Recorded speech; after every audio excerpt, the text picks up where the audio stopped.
led by then senior Jose Valdiva. The group wanted to raise the flag on campus to bring awareness to the bullying of LGBTQ+ students and to increase acceptance on campus. This feeling of acceptance quickly dissipated when school board member David Bell made the school administration remove the flag sometime before the school day last Friday, with no school board vote, public notice, or clarification as to its reasoning. These actions were deeply concerning to the LGBTQ+ community on campus. This was amplified after David Bell released a statement claiming that this was an issue with the pride flag being the only flag flown. I felt that the statement was very disingenuous. If it were really about the pride flag being the only flag flown, he would have decided to put up other flags on Friday. Instead, he took ours down. At a time of increasing politicization of my community, I call upon you to protect the LGBTQ+ students in Sonoma. I call upon you to allow our community to exist here by officially supporting us flying the pride flag on the high school's campus. We are members of your community, we are the students in your schools, we are your neighbors, and we are the leaders of tomorrow. Please protect our ability to fly the pride flag on SVHS's campus by passing a resolution in our support. Thank you. Thank you, Madeline.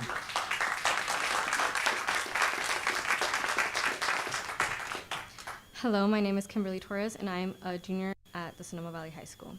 I'd like to start by saying how mad and upset I was when I found out the flag was being taken down. I was in shock, mostly in disbelief. Yes, it is back up as we speak, but the anger and sadness we feel is still here. And of course, we're not expecting everyone to support us. But you taking the flag down and the state of our community, how it is right now, where people are scared and not feeling supported, it really shows your real colors. Not only that you compared us to our school soccer team and FFA team, who themselves said that they don't have a flag and don't need it. They get praised all the time. They don't have to handle people saying slurs about them or being laughed at just because of being who they are. So please make sure this doesn't happen again. Thank you, Camille.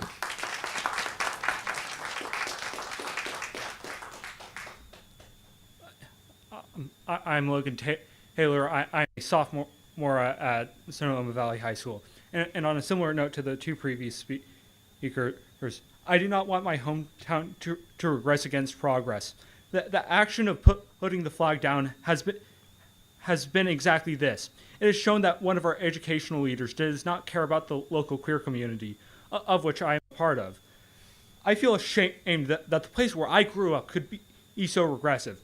California is supposed to be a progressive state, and yet David Bell, one of the leaders of our education system, decided to spit in the face of that idea and remove the rainbow flag from our high school.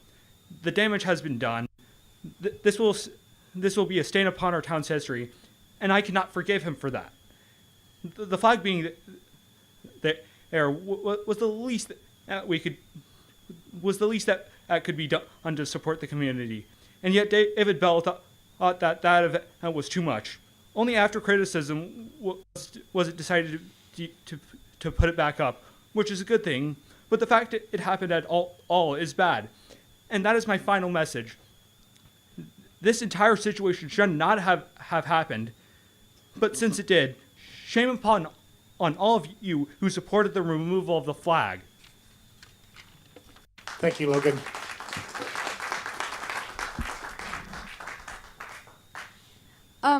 My name is Maisie Kottner. I'm a freshman at Sonoma Valley High School.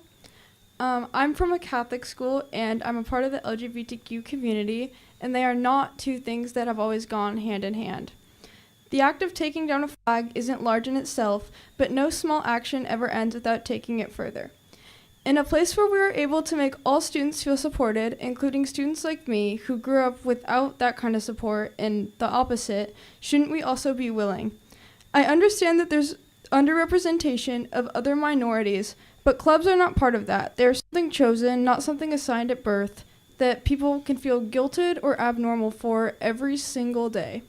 I almost always trust our community and people like you, and if one of your goals is to maintain that trust between people like me, then people like David Bell should not be able to jeopardize that and make us feel unwanted. Thank you, Macy.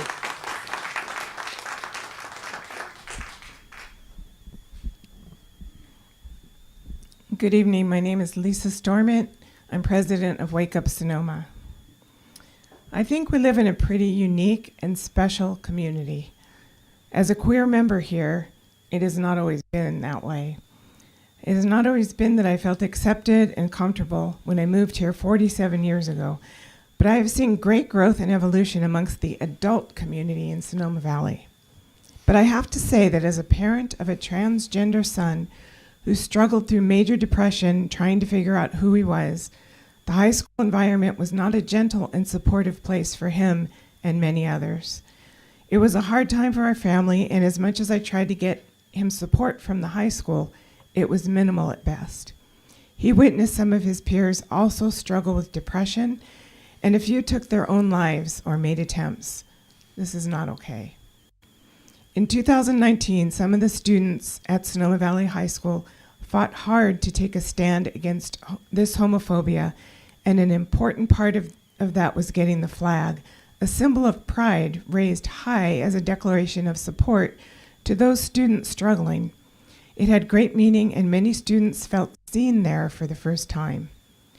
So for a school board president entrusted with the mental health of our youth, yes, even the queer youth, to unilaterally take down this flag without notice, input, or explanation as an experiment to see how the students would react, that's actually what he said publicly, was calloused at least, irresponsible, and just plain wrong.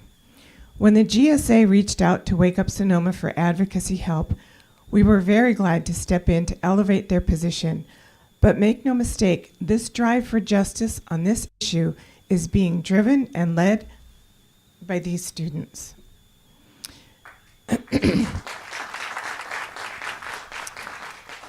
Who have a very real sense of who they are and what they need. It is our job to listen to them. As a city council, we know that you have no jurisdiction over the school system, but the youth of Sonoma Valley live in this city, and your recognition and support of the flag flying year-round would be a very important, powerful impact of support in times when there is way too much injustice in the world. Please take up their cause with a statement of support. Thank you. Thank you, Lisa. Good evening, council, mayor, and staff and neighbors. My name is Judy Ratto. I live in El Verano. And, since 2019, a symbol has held a place on campus at Sonoma Valley High School, not as a decoration, but as a declaration. The pride flag represents more than fabric on a pole. It stands for a visible affirmation of safety and belonging to our students. Removing the flag does not create neutrality or a level playing field. It eliminates the message that vulnerable students have counted on for 6 years. To equate a pride flag with the banners of extracurricular clubs like Future Farmers of America or other groups is a fundamental misunderstanding of purpose. We support our farmers, our athletes, our scholars, because of what they do, but we fly the pride flag because of who our students are. So inclusion isn't a zero-sum game. Adding a chair to the table for one group doesn't make it take a seat away from another group. However, removing the pride flag specifically targets a community that statistically faces higher rates of bullying, isolation, and mental health struggles. So when a student walks down the hallway and sees that flag, they aren't seeing a political statement, they're seeing a promise.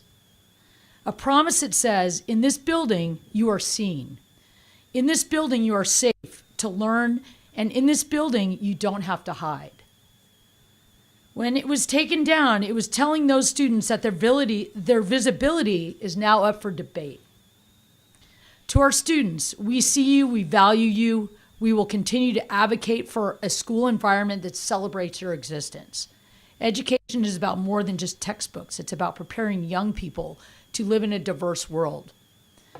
By removing symbols of inclusion, we fail to teach our children how to be the compassionate, empathetic leaders that the future requires. So representation should not be used as a veil for exclusion. Sonoma Valley High is a place where every single student, regardless of who they are or who they love, belongs. And you're part of the equation of, hopefully your support is there. That's really what we're all looking for here. Thank you, Judy. Thank you.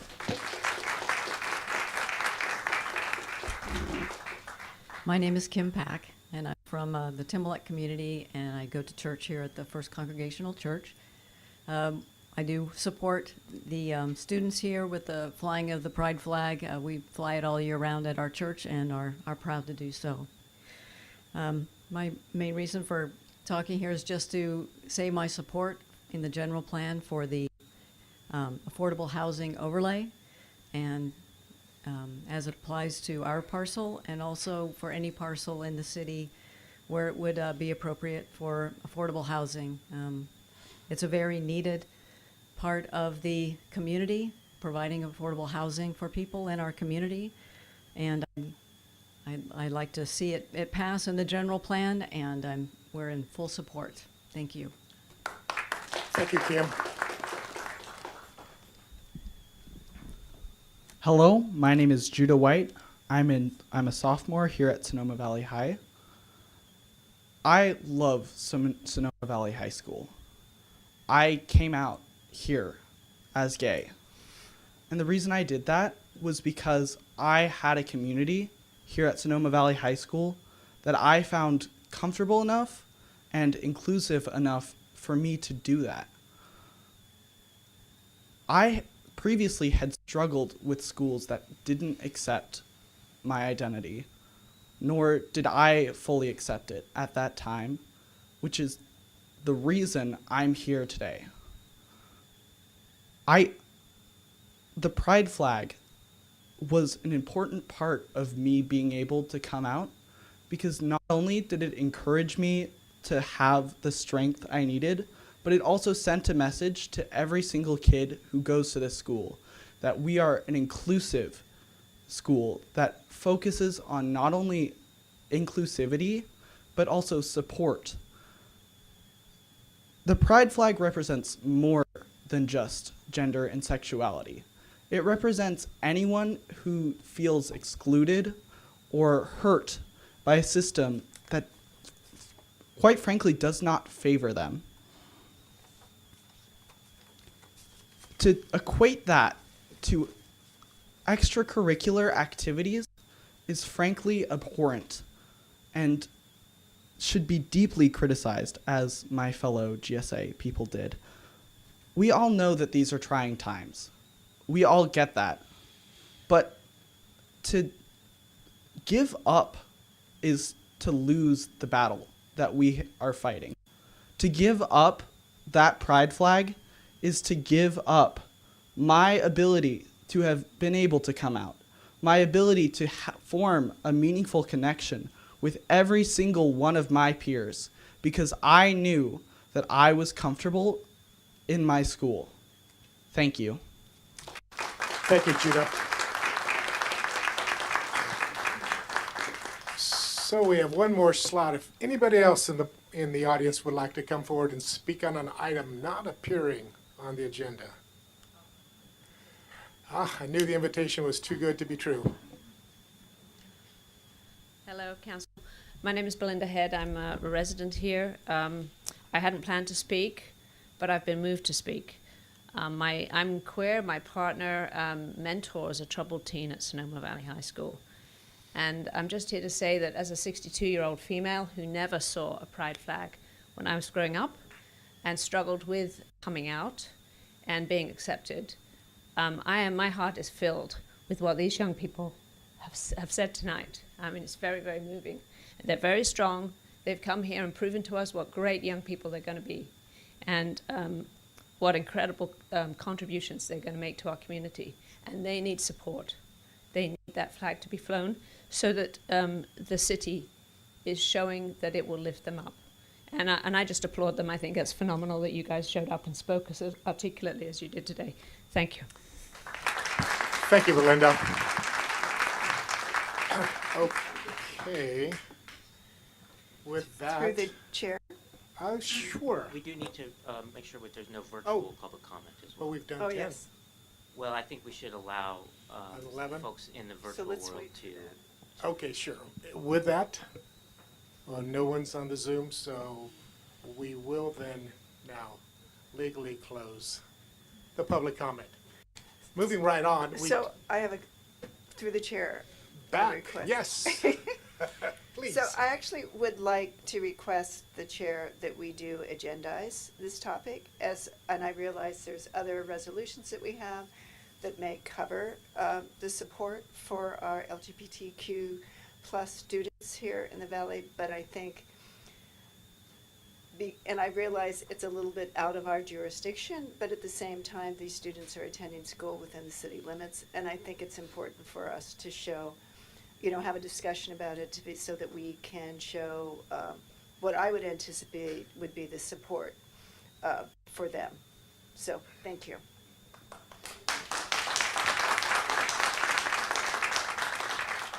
I would welcome that discussion at some time in the future, and I'll look to our city manager in terms of a timing of such.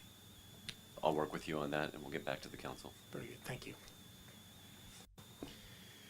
Okay, now we're moving on to meeting dedications, and I do believe that we're going to take advantage of technology and tap into our remote council member. Thank you. Thank you, Mr. Mayor. I would like to dedicate this meeting to Gary Griffith, former teacher at Prestwood, former president of the Valley of the Moon Teachers Association. I've known Gary, all my professional life. I was a teacher at Sonoma High, and congratulations all you students that came tonight. Bravo. So I think Gary would also be very proud of everything that that happened this evening.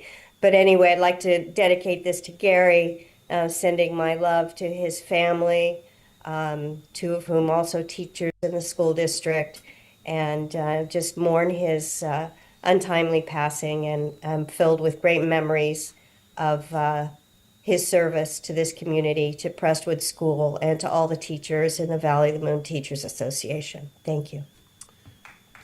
Very good, thank you. And having two children that were taught by Mr. Griffith myself, I too feel a sense of loss and appreciation for all that he contributed to Sonoma. So thank you. Yes. I also have a meeting dedication for this evening, and it is a dedication for Hannah Al-Klufi. So Hannah was an amazing woman that worked for Sonoma Ecology Center, and she tended the our native plant nursery. She was a bright light in our community and is responsible for, I don't know how many thousands of plants that have gone out throughout Northern California that are native plants as part of restoration projects. But she passed earlier in January. She was a certified California naturalist. And I volunteer, when I volunteered at the Garden Park, I volunteered at the Native Nursery. And she just ran that enterprise so efficiently and so sweetly. And it was just such a pleasure to know her and have the opportunity to get to know her. Thank you. Very good. Well, given our bandwidth for dedications is very wide, we will happily include your recommendation. Okay, moving on now, we have an opportunity for my fellow council members to give reports and comments since the last time we gathered, which was all the way last year. So, who would like to break ground? On January the 8th, I attended the first of 2026 Sonoma Tourism Improvement District meeting, and all things are going well. Probably the highlight is they'll be kicking off the wellness campaign that they have done in the past that was fairly successful at attracting visitors to Sonoma. And So this will be launched in the early spring. And also the Hotel on Verano, just if anybody is interested, they expect to break ground on that project on April the 1st. And then following that meeting, I attended the Sonoma Valley Library Advisory Board meeting, and I will report that they still have vacant seats. If you're interested in serving on the Library Advisory Board, they have 3 seats that are vacant, including a 4th seat, which is a youth member. You high school kids here, something to think about. Otherwise, they are pretty successful. If you ever wondered, in December of 2025, there were 15,046 checkouts of materials, and there were also 9,147 in-library patron visits.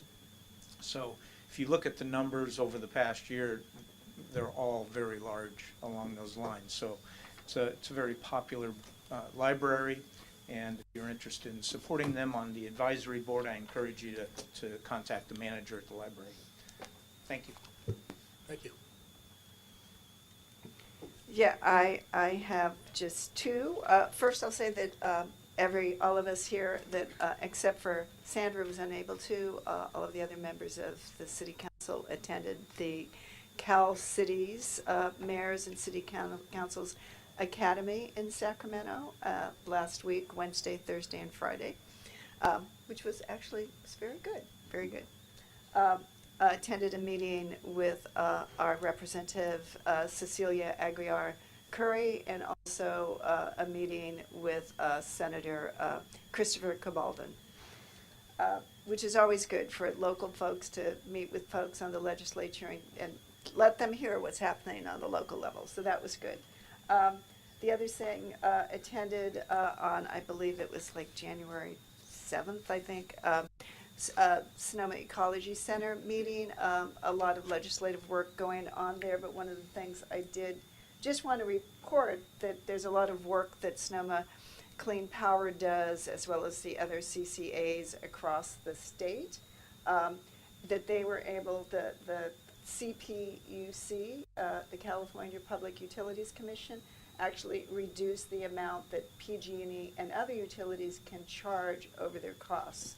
And they reduced that by about 2% from 11.3 to, well, about 1%, from 11.3 to 9.93%. So good news for you as customers means your rates should be lower. Thank you. Thank you. Yes. Thank you, Mayor. Yeah, it was our great pleasure to attend Cal Cities and so-called academic training, right? Yeah, last week. And we learned a lot because we are on the city council is volunteer work. We don't have the dedicated time studying new things, but really, and the world is moving forwards. We need a recharge by ourselves. This is a great opportunity. Except for the regular meeting, and also I attend on the policy committee meeting because this year I was appointed by President of Cal Cities as Commissioner of the State Revenue and Taxation Committee. And term is 1 year. I would like to take this opportunity and deeply involve those kind of the law and preparing and try to make a full use of this legislative opportunities. And during the meeting, and we discussed about the new tax for that is online and the purchasing, because a lot of the right now streams, we didn't pay any sales tax because based on the old tax law, that is not a tangible, it's not physical. So, but right now we want to set up a new tax, and regarding this, we discussed about how to allocate from the state level, county level, and the city level. I'm so glad I want to share, and because all our fellow commissioners, just like come from the small towns like Sonoma, and we highly support and high percentage and share for our small towns. That is my little bit of the share. Another thing, I want to report is this afternoon I was attending Sonoma Valley Groundwater Sustainability Agency meeting. And today, most important thing is we got in the study section, and that is in the Russian River watershed and resilience, because the Russian River watershed was selected of the one of the 5 and watershed studying program by the California Department of Water Resources. So we can get more money and $2 million for the next 2 years to study any and the watershed and health and also related climate change. That is your specialty. So we're working very hard and try to preserve our water source. And because why is so important for us for the water, 85% of the city's water comes from the Russian River. Another thing this afternoon's meeting is we set a goal, reduce our groundwater usage by 15% within the next 5 years. This is very aggressive, but we try to work hard because the groundwater is so important for our future. We talked about the measures. For example, in the future, we will mandatory install those kind of meters, how much groundwater you are using. And also maybe we should make adjustment for the price and give some government incentives, and if you save the water. A lot of the interesting things are happening. I want to keep and updated for everyone. Thank you, Mayor. Very good. I will jump in because I do not see our Zoom partner. Oh, there she comes back. Do you have anything to report? Anything to report? No. Okay, thank you. Well, I'll be relatively brief. One opportunity I had of recent was to tour the new facility at Hannah Boyce Center. There is a facility now that is called Today and Together, and it is a facility that is directing care to both those that are inflicted with dementia and Alzheimer's, but equally as important for those that are the caretakers.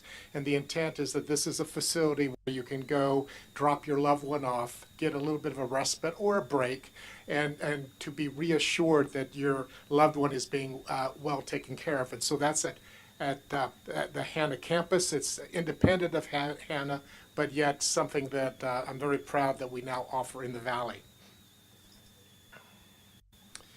I did also meet with another homeless coalition board. It was kind of an ad hoc board where we're continuing to be challenged with how we can best allocate the monies that have been cut significantly, and with the goal of course, keeping the providers that we currently have and not lose the work that we've gained. I also had an opportunity to meet with the head of county parks, and I'm happy to say that we have an example of coordinating the city and the county with kind of a tree planting enhancement at the Hughes Little League field here in Sonoma. And I'm happy that our county cohorts are very receptive to the idea of planting more trees. And lastly, I don't want to repeat what has been said overall. My one takeaway from the conference in Sacramento, attended by about, I think, 250 people, that as I walked around and I had a name tag on that said I'm from Sonoma, I was very proud to represent Sonoma and the fact that Sonoma is a great place to represent. So indirectly, thank you to you all. And I think that wraps up our comments, and now we can turn to, please, our city manager with any announcements or updates. Great, thank you, Mayor. On Thursday, the State of the Valley is taking place over at the Sebastiani Theater, starting at 5:30 p.m. And we'll have federal, state, and county, and our city representatives there speaking about the state of the valley. Our mayor, past mayor, and current mayor will be speaking at that as well. Goal setting for the City Council will occur this Friday from noon to 5 at the Community Center, and we'll talk a little bit more about that later in the agenda when we go over our council recap from the 2025 goals. Another update is that we had another ambulance that we purchased for the fire department to use was surplus. We decided to surplus that ambulance and send it off to Ukraine just like we did the last ambulance. So that ambulance was picked up this morning, is on a truck on its way to Maryland, then will be shipped overseas. And then it sounds like it'll be on the front lines for their medics in April. We also just found out from the Department of Health Services at the county that their Measure O NOFA, Home First, who provides homeless services within the valley for rapid housing program and our by names list program, was awarded $709,000 in this latest round. So we're excited about that, and that's going to be going to the board in March, I believe, for adoption.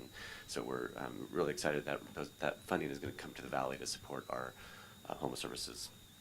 And finally, the Lowe Valley Road Bridge waterline repair that the City Council approved an emergency repair contract on is complete. Everything went smoothly, and everything is back in order. So that's all I have for you tonight. Okay. Thank you. And now to our city attorney.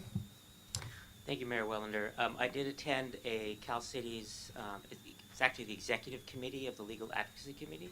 So that's where we discuss supporting amicus briefs or letters for different cases in California. Just to recap, in 2025, Cal Cities filed 32 amicus briefs or letters in support of various cities. We discussed a number of cases. The one that I thought was interesting out of LA was a case challenging development impact fees, where the attorney created an LLC, reached out to a number of developers that had paid the fees. These were fees to support affordable housing, and basically had the developers assign any claim that they may have had to this LLC, and then proceeded to protest the fees late, and then bring a lawsuit trying to claim that that they were improper, that there was no nexus to affordable housing. So the court in the Superior Court in LA threw it out, basically saying, look, it's the person that pays the fee that has a right to A, protest it, and B, bring the action. You can't assign that claim to an LLC in order to get around class action statutes, etc.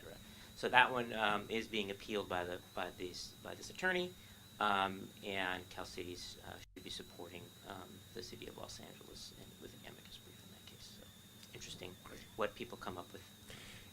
And for this rather limited legal mind, an amicus brief is, by simple English definition? It's a friend of the court brief. So it is essentially a brief that Cal Cities provides to the appellate court, usually to explain the policy implications of the decision that the court is making. So as opposed to not necessarily on the straight, what does the black letter law say? It's more like, if you rule this way, these are the actual practical implications that it's going to have for cities throughout the state. Thank you. One item that I did fail to mention earlier is that I did have an opportunity to kind of review the various council committee appointments that have been assigned to all of us, and there's been a few changes, but for the most part, my colleagues have agreed to continue supporting their various boards and committees of the past, and a copy of the assigned committees and boards is available. I believe there's some in the back, and I'm sure if you came down visiting City Hall, you could get another copy should you have the interest or we run out. So, now moving on, we have several presentations this evening, and because we have a Zoom participant, I'm going to kindly request from my fellow council members that that we hold any questions regarding the presentation until the end, so that we're not too embarrassed over our limited video skill sets. So in any event, the first presentation is a proclamation proclaiming the month of January 2026 as National Mentoring Month in the city of Sonoma. And I do have now the privilege of reading a proclamation, and I'll be directing that proclamation to the Executive Director, Susie Gallo, and I also want to recognize the inspiration of the mentoring many, many years ago, Kathy Witkowicki as well, so you can share this proclamation. So if I may, I would like to read it, and then if you would like to come forward and make some comments, you'll be welcome to.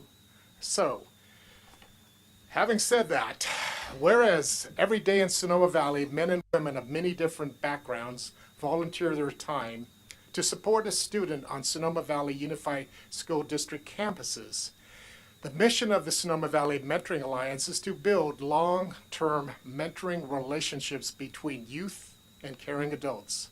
Mentors help their mentees visualize and work toward achieving their full potential.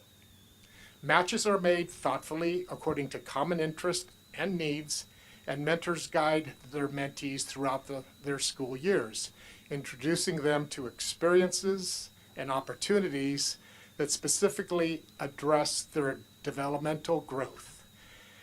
And mentors and their mentees participate in a variety of extracurricular activities designed to expose youth to new opportunities, including field trips, social events, enrichment classes, and family gatherings.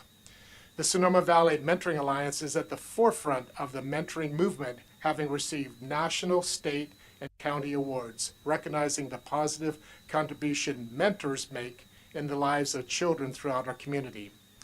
The Sonoma Mentoring Alliance acknowledges and honors the fundamental value and dignity of all individuals and is committed to creating and maintaining an environment that respects the diverse traditions, heritages, and lived experiences of the youth that they serve and their families. The Sonoma Valley Mentoring Alliance envisions a community in which all youth develop healthy, strong relationships and have access to experiences and opportunities that promote growth and allow them to reach their full potential. And whereas through mentoring, Sonoma is a perfect example of a collaborative community dedicated to nurturing its youth who will become tomorrow's Valley's citizens and leaders. Now therefore I, Ron Wellander, Mayor of the City of Sonoma, hereby proclaim the month of January 2026 as National Mentoring Month of the City of Sonoma and call upon our citizens to recognize and honor the individuals who have chosen to serve as mentors of our youth. I further commend and congratulate Sonoma Valley Mentoring Alliance on the occasion of its 30th anniversary and for its enduring commitment to making the future brighter for our youth. So thank you, Susie, and thank you, Kathy, and please come forward.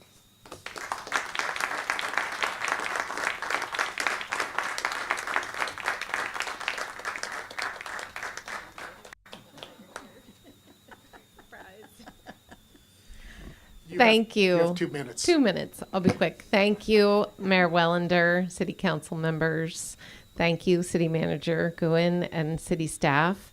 It's an honor to be here with Kathy to represent the Mentoring Alliance in our 30th anniversary year. In those 3 decades, we've had over 2,400 youth have a mentor through this program. That is changing lives. And I want to take a moment now to thank the 300 plus mentors who are currently serving as volunteers in our program, as well as those who have served in the past.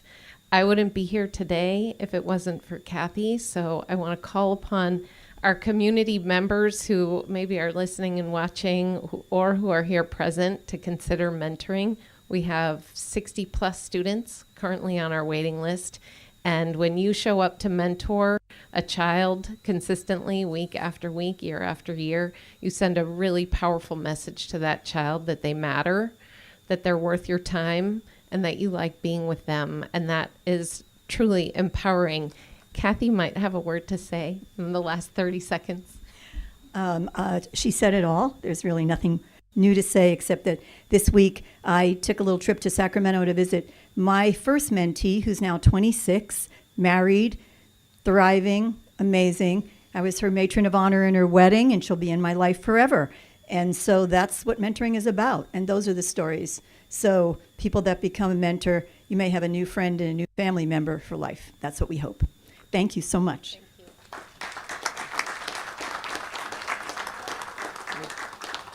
Any more comments to share? Okay. They said it all.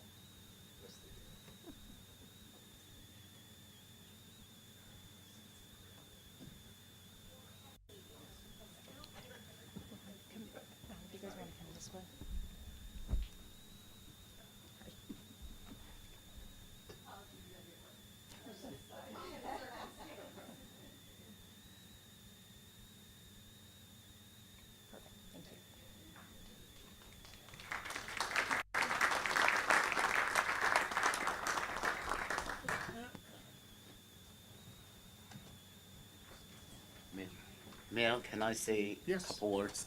Yeah. Please. Thank you so much. And Susie and Kathy, yeah, you are really our community heroes.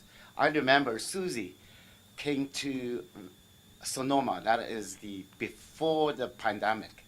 Yeah, during the pandemic, we all experienced the hardship. You help bring the family back and bring our community get together. So much appreciate. Thank you. Very good. So our second of three presentations this evening will be the presentation on Sonoma Police Department 2025 statistics by our Police Chief, Brandon Cutting.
There we go.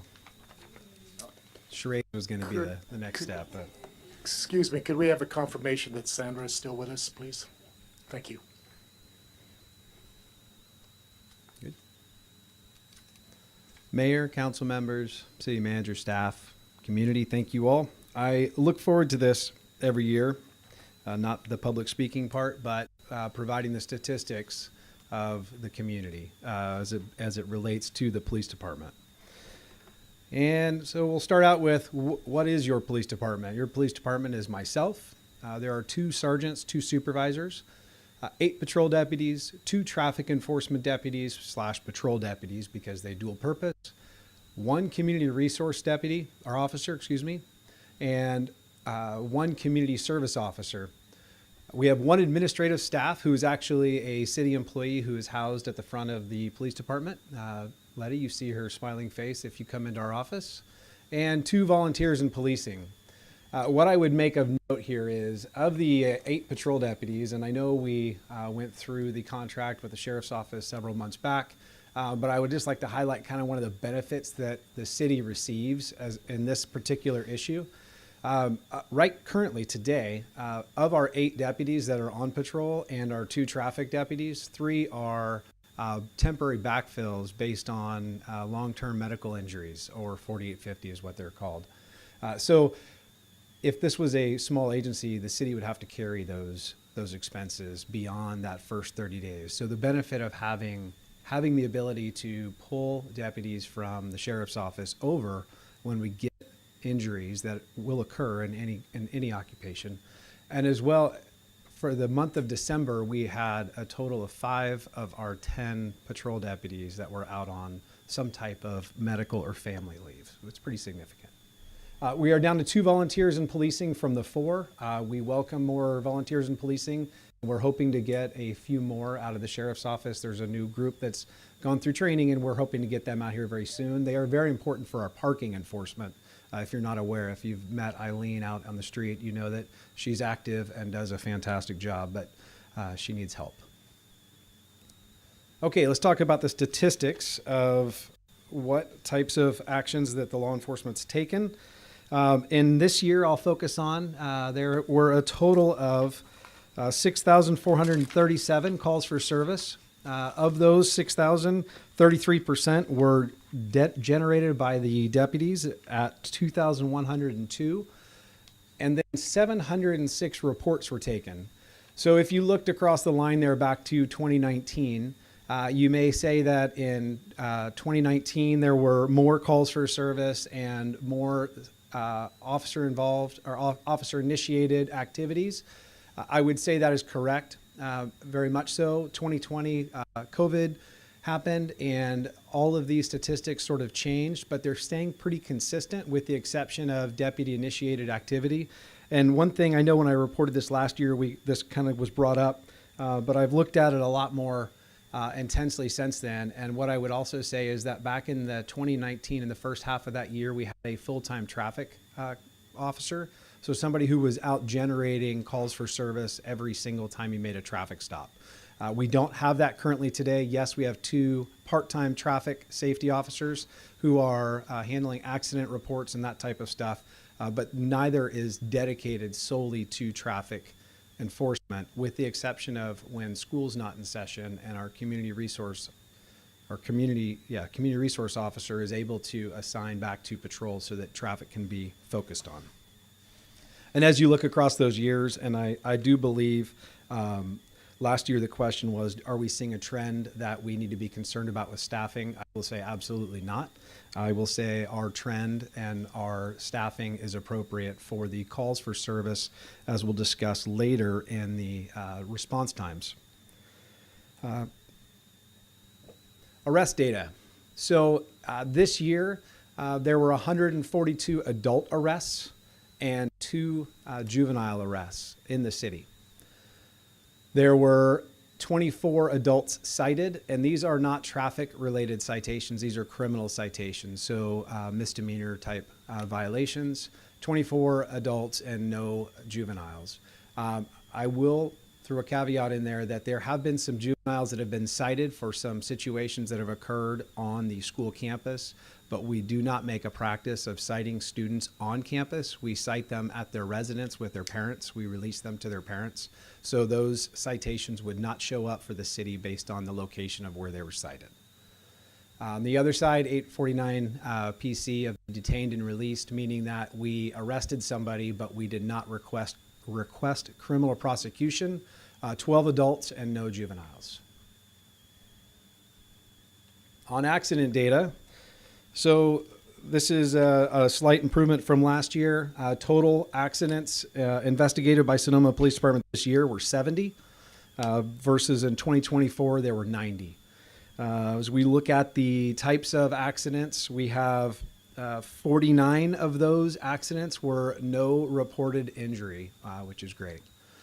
3 of them were serious injury, and I can't really define that other than they were transported to a hospital and were either hospitalized or were considered to be significant injury type accidents. 12 of which were minor injuries and 6 are unknown. They weren't significant enough to rank under minor or major. Traffic enforcement on the traffic enforcement stops. So this is not the citations that you saw earlier. These are the just general speeding, stop sign violations, infraction-based traffic stops.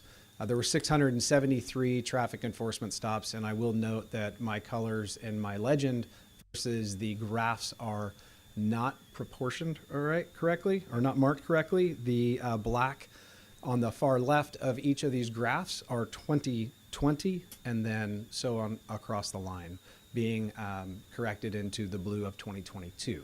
So 673 traffic enforcement stops. You can see that's down slightly from last year. That is part and parcel of the fact that our traffic enforcement officers, one was seriously injured in a motorcycle accident right before the middle of the year, and the other one transferred out. So we do have 2 new traffic enforcement officers who are neither of which are on the motorcycle, but they are both out doing traffic. So we are improving in that again towards the end of the year. Citations, 70 citations were issued. We have increased again in our verbal and written warnings. We've kind of had a philosophy where we're trying to have a meaningful dialogue on traffic stops where we educate and inform, and a lot of that comes into these written warnings. We try to hand something to most people so that they walk away with knowledge that what they did was not within the law. DUI arrests are up 39 from last year at 32. This year, I believe, will be the first time in many years where we're going to be suggesting a name of one of our enforcement officers for the MAD Award, Mothers Against Drunk Driving Awards, based on his activity in that regard. Parking citations. Parking citations, we issued 238 parking citations this year, whereas last year we were at 360, and the year before, 779. You can see a significant drop off. We've also, as I already stated, we have one and another community service or volunteers in policing who do our traffic citations for the most part, and then our community, our CSOs also do those. We are down 1 CSO intentionally, and we are down 2 VIPs unintentionally. They are not paid, so we're trying to get more volunteers in. Again, if anyone knows anybody, we recommend you get a hold of us. In the animal control side, we are up slightly in our animal control involvement, so we've had more calls for animal-related complaints. Our CSO, as I said, we went from 2 to 1. That was an intentional decision that we made, cost savings, and we have seen an increase in the activity and the workload of that one person. I still believe we are functioning well with the single CSO. And then, as I said earlier, on our priority 1 emergency response times for staffing, we are slightly down. While we're just under 5 minutes on priority 1 calls. Priority 1 calls are the ones that you see our lights and sirens going for. Those are the ones where there's a physical fight or some a traffic accident with injury, anything that we have to turn our lights on for. That's what we consider priority 1. And I've spoken around the community, and I will stand by. It takes about 6 minutes to get from the police station to just about anywhere with no traffic, just about anywhere in the city. So the fact that the number is less than 6 minutes from the time of call to the time on scene tells me that there's a very positive towards police officers not being in the building here, but actually being out in the community more, so they're actually closer to most of the calls, lowering that response time. It has nothing to do with we're driving faster or we're violating more driving laws. It has everything to do with the fact that the deputies that are assigned here are out more in the community. And it's not a significant reduction over last year, but it is. I would also just like to say that while these are statistics and numbers, these don't necessarily reflect the essence of this feeling of safety of the community. You heard earlier the traffic safety issue related to Highway 12 across from Maxwell Shopping Center. We will give that attention. We get complaints and requests for more patrol like that on a regular basis. I'll say stop sign violations and speeding is an issue in the city of Sonoma, as it is in most cities around our area. We do strive to have more presence and more visibility in locations like that. But really, the fact of these statistics is more about the numbers behind it. But the community safety feeling is more important to us even than the numbers, although these are very significant to us. Any questions? I'm happy to answer them. Any questions? Chief, with regards to the accident data, Can you say if there is a priority spot or location in the city that you see more accidents than others? So we get monthly reports and we do track all of that. I'm going to say it's kind of an even. Most of them that we've had a significant portion in the beginning part of the year. We're down around Broadway and Leveroni, Napa Road, that area.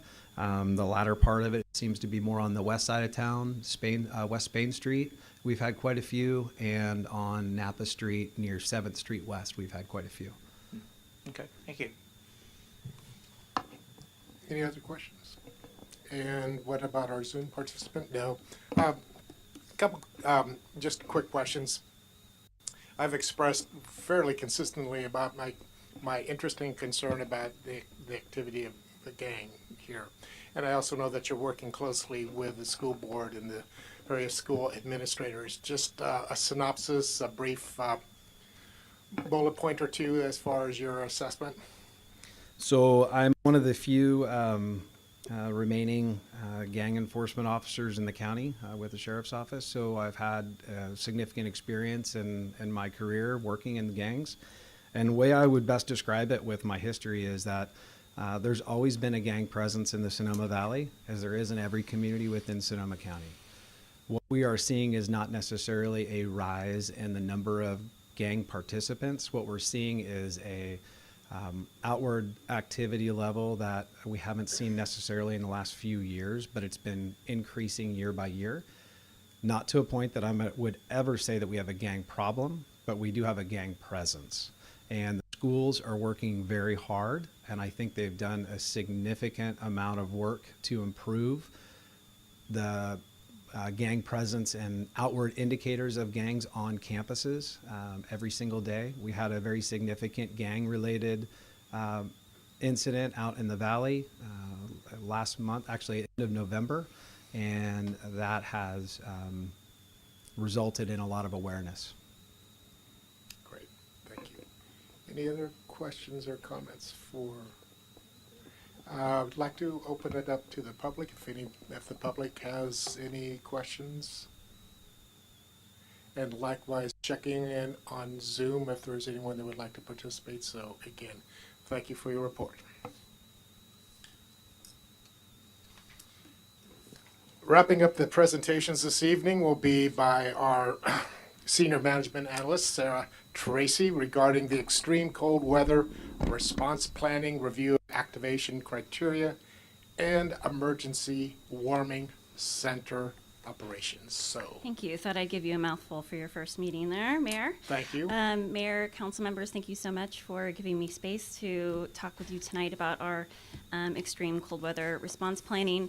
I would be terribly remiss if I did not acknowledge that there is a large portion of the country that is under a pretty significant extreme cold, snow, and ice storms. So I just want to say our thoughts certainly go out to the folks who are living through that, and the public servants, especially our public works folks and first responders who are certainly very busy right now in those areas.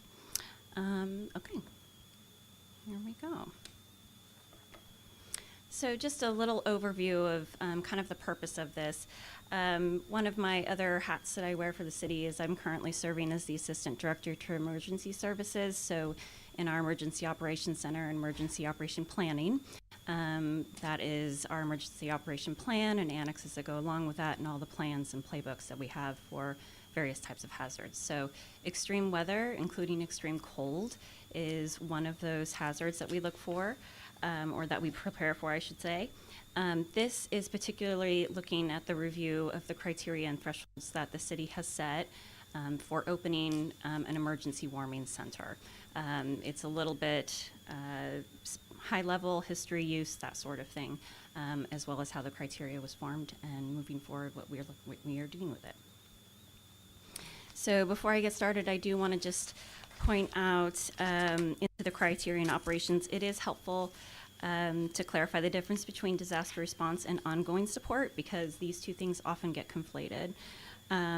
Emergency management responds to community-wide threats to public health and safety. ongoing hardship and individual emergencies, while very real and very serious, of course, but they're addressed through different systems designed for sustained support, not disaster response. So I use those images there to illustrate the point of the difference between what we would consider an event that would require disaster response, as in a widespread wildfire, where we would need to, for those of us in city government who are mandated disaster workers, would fill roles that are in addition to our regular roles at City Hall, where we would sit in EOC and support our first responders. The next photo there is an individual house that is on fire, just as equally important, but the scale is much smaller.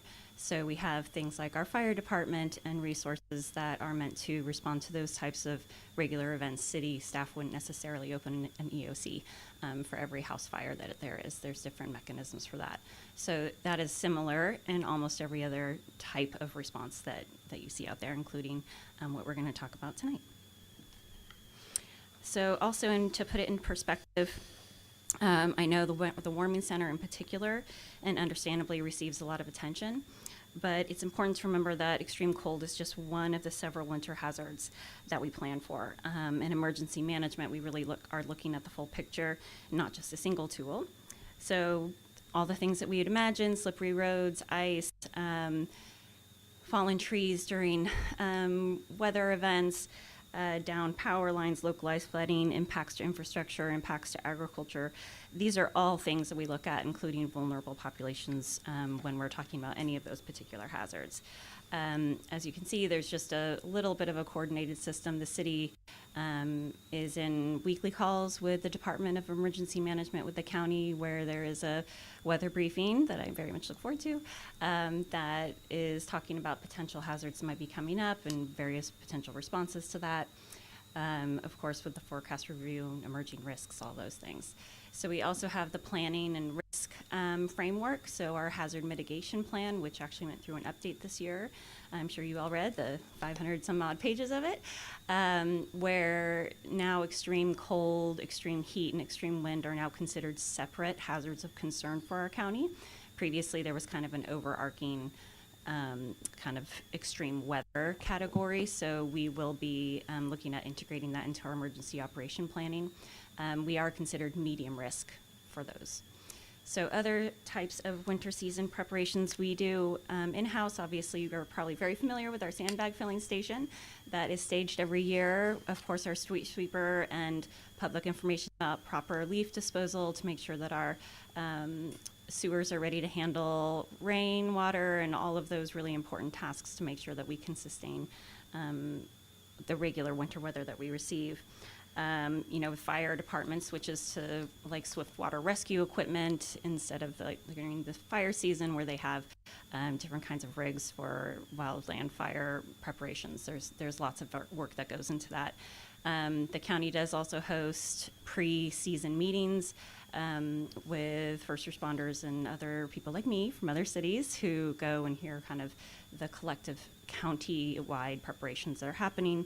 And then internally, we have an emergency operations center group, working group, that also does a winter kind of preparation meeting where we talk about all these things. I should also note, particular to this conversation, that our police department does do, along with county, and I could let him speak to it if you would like, they do creek and encampment suites leading up to our wet season, particularly because those tend to be along our creek side. And with rising waters, that can cause an added concern for folks who may be living and or spending a lot of time along our creek side. So they make sure to do those sweeps and offer support, make sure they get to higher ground, that sort of thing. So those happen not just once a year. I understand they do happen throughout the season as well, because you'll have a big rain ahead of it. They'll try to make sure that everybody is attended to. And then, of course, they may drift back as we have dry spells like we do now, and then if we have another big rain, they do come through to support those folks. And I'd be a terrible public information officer if I didn't at least try to sneak in one public information message. It's very easy, everybody. 4 Ps. Okay, 4 Ps. That's the things we worry about with cold weather. people, obviously. We worry about hypothermia. We worry about frostbite risk, particularly for the unhoused, the elderly, those who are medically vulnerable. We also worry about our pets, exposure risk for them, and livestock for prolonged freezing conditions, plants. We certainly worry about frost damage, not only to our mire lemons, which some of us baby, but also our agricultural community is very reliant on weather as well. And pipes. Burst pipes can cause a real big problem.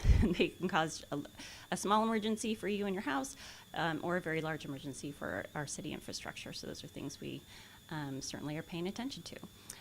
I also just want to note that extreme cold alone, without kind of compounding factors. So typically if we don't have power outages, if we don't have other, down trees and our roots are safe, it's not generally a public health threat. Though risk does escalate with however many consecutive days we have these cold conditions. So the longer prolonged cold spell is, there may be thresholds change based on the temperature might be raised a little bit on a threshold, because if it's 3 nights in a row of a little bit of a warmer temperature, it'll have the same impact as a very cold for one night. So speaking of risk-based thresholds and why we have criteria. So criteria is very important for any type of activation, and cities, we love policies and criteria and guidebooks because we need frameworks in order to be able to deploy services, because those services come with a cost, whether it's staff time, literal money, and if we don't have criteria, we also might risk not helping people when they are in need, or we're in a situation where there is a public health emergency. So we did create criteria for extreme cold weather event.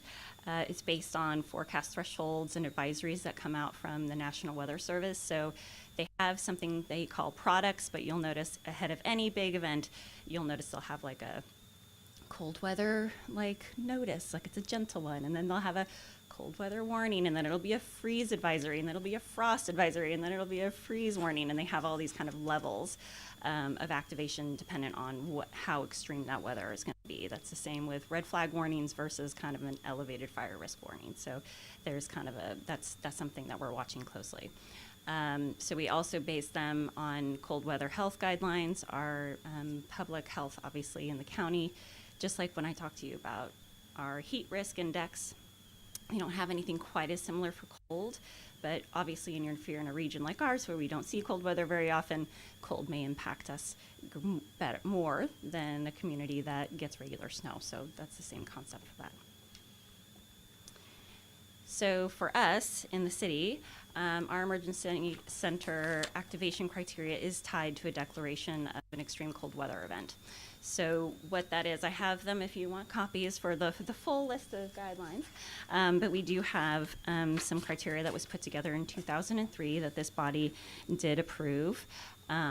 So in general, the criteria for activation of a warming center, though there are things happening before that, if we don't wait for a freeze event to respond to cold weather, but 3 consecutive nights that are below 32 degrees, or if there's 2 consecutive nights below 37 degrees, but there's additional hazardous situation. That can be a wind chill, a flood warning. It could be that our daytime temperatures aren't going to get up above 42 or something like that, that there's a series that were determined. These are commensurate with what the county has as criteria, and other cities in our region. We're pretty in line with what other folks are doing. So the city then coordinates with the county and the operational area, and the operational area for us is the county area. So other jurisdictions, and there's kind of a coordinated effort to discuss if there's a cold weather event. Then we usually have extra calls where we call in, and then we give updates about if we're opening, who's activating, and what services are available. The city manager ultimately authorizes activation when criteria are met, and obviously activation is forecasted. And this information is available on our website if you're curious about looking at the specific guidelines. So that leads to the emergency warming center operations specifically. Emergency Warming Center was a relatively new term for our community. So before 2022, I don't think we had opened a warming center previously, though they're not a new concept, certainly. It's a short-term, overnight resource. It's intended for life-saving. It's not the same as a winter shelter, which sometimes we refer to, they're used colloquially, kind of similar, but a winter shelter would be a shelter that's open every night in the winter. This is really just open for true emergency. We're worried about people dying overnight because of the cold temperatures. So it's activated only during the qualifying weather events. It's currently operated by a contracted shelter operator that does have experience working with our unhoused population, as that is the primary group that uses warming centers. It provides warmth, obviously, supervision, and basic support. And we have here at the city, our emergency warming center currently does offer cots and sleeping arrangements. They can have food, allowed to bring pets. It's very low barrier. They have a secure footlocker. They can put some items in. We have washer dryer to make sure that if they have anything that they need to bring along with them, that we will make sure that we accommodate them. So I will note also, if we were seeing an event like we are seeing in Texas, for example, warming centers would mean something different. So I want to clarify that the emergency warming center we're talking about is not what we do if we were having a large scale event where we did have 100,000 people without power or we had other factors. We would be looking at a much larger shelter operation, much more similar to something like we would do for an evacuation. So just to kind of clarify the difference there. Fortunately, knock on wood, we have not had to do that. So just a quick review of the activation history. Our first activation on record that I could find was in December of 2022. And you might wonder, did we not have cold weather before 2022? No, that's not true. But there was a grand jury report that came out in 2022, 2023 that was specifically talking about the county response, but it was also, as you might remember, it's around COVID time. Homeless services were having a challenge because congregate shelters were not as easy to stand up. And there was some concern, community concern over our unhoused folks who were left exposed during some cold events. So in December 2022, the county did reach out to the city to open a emergency warming center at the Sonoma Veterans Memorial Building. At the first activation, we did anticipate more of a public participation. We really expected, and always, of course, anybody's always welcome, but there really wasn't kind of vulnerable communities, or we thought maybe some under-resourced household may use the facility who don't have adequate heat. But what we found there was that was mostly folks who identified as unhoused who are using the service. And it was really set up as a warming center like some are, where you just truly go in, you sit down, you warm up. There's no sleeping or that kind of thing. It's not intended for that, even though it's overnight support. It was also completely run by volunteers or city staff who volunteered their time, so it was a little tricky because we weren't exactly in a declared emergency, and yet folks were certainly working overnight and then also doing their full-time jobs, which was not sustainable. So in 2023, you'll notice we don't have any activations there, but I will say HAS, Homeless Action Sonoma, that year they had a winter shelter operation that they were doing in a building that is no longer standing. It was I think demolished, but that was successful, and that it was, and anything open, I think every night tends to see more usage. So that was helpful that year. And then in 2024, we realized that without that building and HAS support as a winter shelter, that we were going to be in need of an emergency shelter. And really the only option the city could control ourselves was our emergency homeless shelter, which is just outside. We took management back of that facility and thought we would be able to activate it that season, but it turned out that there was more work to that building that needed to be done than we originally anticipated, primarily the HVAC system, which is kind of important for a warming center. So it was unfortunately not available to us when we had the March activation, as you can see the picture there, but the contractor, what we did do is get a contractor on board. We put out an RFP for a shelter operator to make sure that we had somebody with capacity and also experience running emergency shelters, and we were grateful to find FS Global, who is our contractor. And so they have those, the tent that was heated, and then they had that big trailer that has kind of resources in it that was used. So that was for March of 2024, but thanks to our great in-house public works team, pulled off some miracles, and by December 2024, the emergency homeless shelter was back online. So it did undergo pretty significant repairs and was well set up for it. So we did activate it in December and then also in February of that year. So our longest activation, and it is a little confusing because this is overnight. It's always a little like what dates do you put? So the date is the day that it opened because, they, how many nights, just count how many numbers there are there.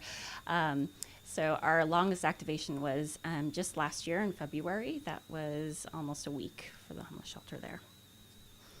So I will say we also, like I said, have cots and all of the things that we had mentioned earlier. And I won't go too far into this, but I do just want to note, because there have been some community questions about how people are notified, how do we get information out about an opening. Of course, anytime you're dealing with an activation that is weather dependent, we can't control when we get the forecasts, obviously. So sometimes there's pretty quick turnaround. We do look at these things long range. If anything even looks like it might be close, we are in conversation, and we're not the only ones who are interested to learn. So our folks in the county level and other jurisdictions are also asking. So we, of course, do really our primary and first activation of communications is with you all, the city departments, County Department of Emergency Management, service providers, especially our homeless service providers. They technically are our first call to make sure that they can reach out to the folks that they are serving to let them know immediately. And then our community organizations. I know there's a few people on my email list behind me who might be tired of my emails by now. We also do public information, of course, press releases, city website updates, social media. We have flyers. We have signage that we place strategically around, particularly in this last activation where we had pickup locations. Also, people could call specifically and be picked up anywhere in the valley. So transportation was included in that as well. So the targeted outreach, I'm just going to say direct in-person outreach by our trusted partners, people who are working with the folks who are most vulnerable, really is the most effective way that information reaches them. And so that is what our main focus is. It might not be something we all see out in the world, but that's what our primary focus is initially. So the data. Individuals served. So in December 2022, it was a little more what we call a high barrier. It didn't, I don't, like I said, there was no sleeping allowed. There were certainly snacks and everybody was welcome and it was a comfortable space, but it wasn't exactly, bring your pets if you had your things. There wasn't really anywhere to dry anything. We did see about 6 individuals per event. That's unique individuals. In the March 2024, we saw 3 unique individuals for that activation. December 2024, 5 unique individuals. And then in February, we saw 10 unique individuals. I don't think that's an accident. I think being open 7 days certainly has a lot more time and people see the operation and start to trust in that operation. But we still had an average of about 6 people a night. So it's pretty consistent regardless of the low-barrier options, the transportation, all of those things that we thought might be impacting would increase our number of people served. Didn't seem to have a big impact on that, but we do think it had an impact. And also, we do see a lot of repeat use. So clearly, the folks who tend to come almost every night. So we have some lessons learned. with this, which we are currently using because, as I mentioned, we are going through a review of all of our annexes to our emergency operation plan. Those specifically address specific hazards and kind of a playbook for us, really, when we get into the Emergency Operations Center to run. So we strongly believe that warming centers meet life safety objectives, and as in emergency management, that is our goal. We're not worried about cost per person. We're not worried about any of those details. We're really, that's the intent. The intent is to make sure that we are looking at life safety. We have found that utilization in these circumstances is limited to a specific vulnerable population, so it's not a general public. And the users are consistently, like I mentioned, identify as unhoused. I've kind of gone over some of this. The utilization only increased modestly with transportation and low barrier. And unfortunately, forecast-driven still will limit advance notice. So I will also say that we have, in terms of our turnaround time of staging, having the emergency homeless shelter staged and ready to go, which it is. Literally, they could turn the key, move a few items out, and we are ready. There is no setup. It helps a lot. Just it also is less cost because they don't have to bring things from the outside to set up. It is much harder to stand up a space that's not set up as this type of shelter. So I will say, not just for us, but in general with other jurisdictions, there's a lot of conversation about this, about is this the best way to serve it? Is there other ways that we could encourage people to use it? Is there another mode that might get more people sheltered? There is agreement that emergency warming centers are not as effective as some other types of shelters, like seasonal shelters, winter shelters, like we talked about, though of course those can be very costly. But the city did put in a grant application. It's widely known for an operation of a winter shelter. Wasn't granted. There's other needs right now in the homeless services, as we heard the mayor talk about. There is a challenge with funding, but that is certainly something we've looked at. But we are really grateful, I will say, in this last year, that the new partnership with Catholic Charities that is now managing Homeless Action Sonoma, the tiny host village, and also Sonoma Family Meals, who is at the Unity Kitchen, the SOS Unity Kitchen. Both have been just amazing partners in their level of service, being able to come in with the resources that they have this year. They were, HAS had literal resources on hand, blankets, hand warmers, shoes. They obviously have a place for people to be and warm up. They've got showers, they've got laundry and all those things. We also have a literal outreach team that was going out, had some resources on hand, trying to make sure that people, before we reach the level of freezing, that we're meeting them where they are, which is a real common phrase I hear when I'm talking to our folks in the homeless services realm, that meeting them where they are versus trying to encourage them to come out to where we are,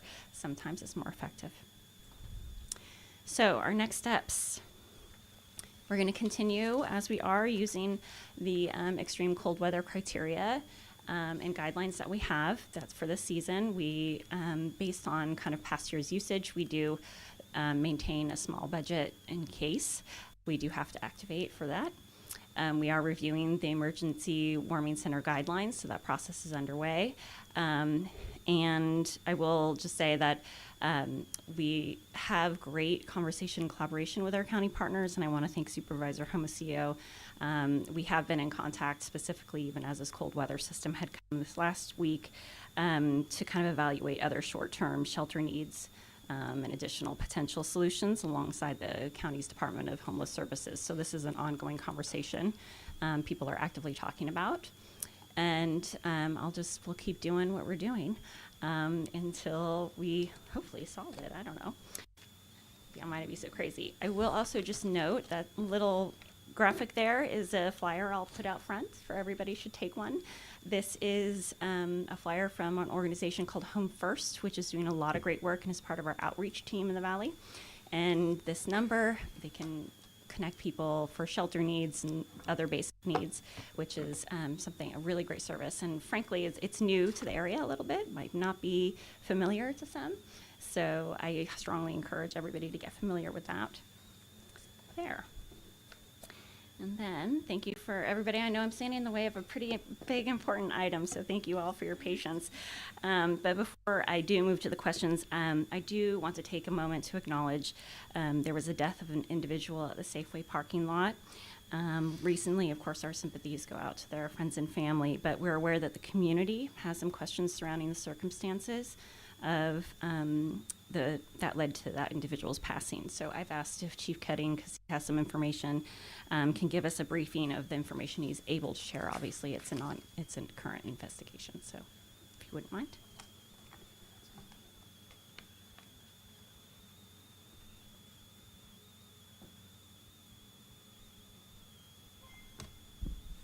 Specific to the individual that was discovered deceased in a car, he was, in fact, deceased. Had been in that vehicle for what we believe to be at least 8 to 10 hours past his death. And it was a tragic scenario, tragic situation. We have the autopsy's been performed, and I can't talk a lot about the findings of those things. All I can say is at this time, elemental issues were not a factor. It appears to be pending some laboratory results. It is believed to be a medical death at this point.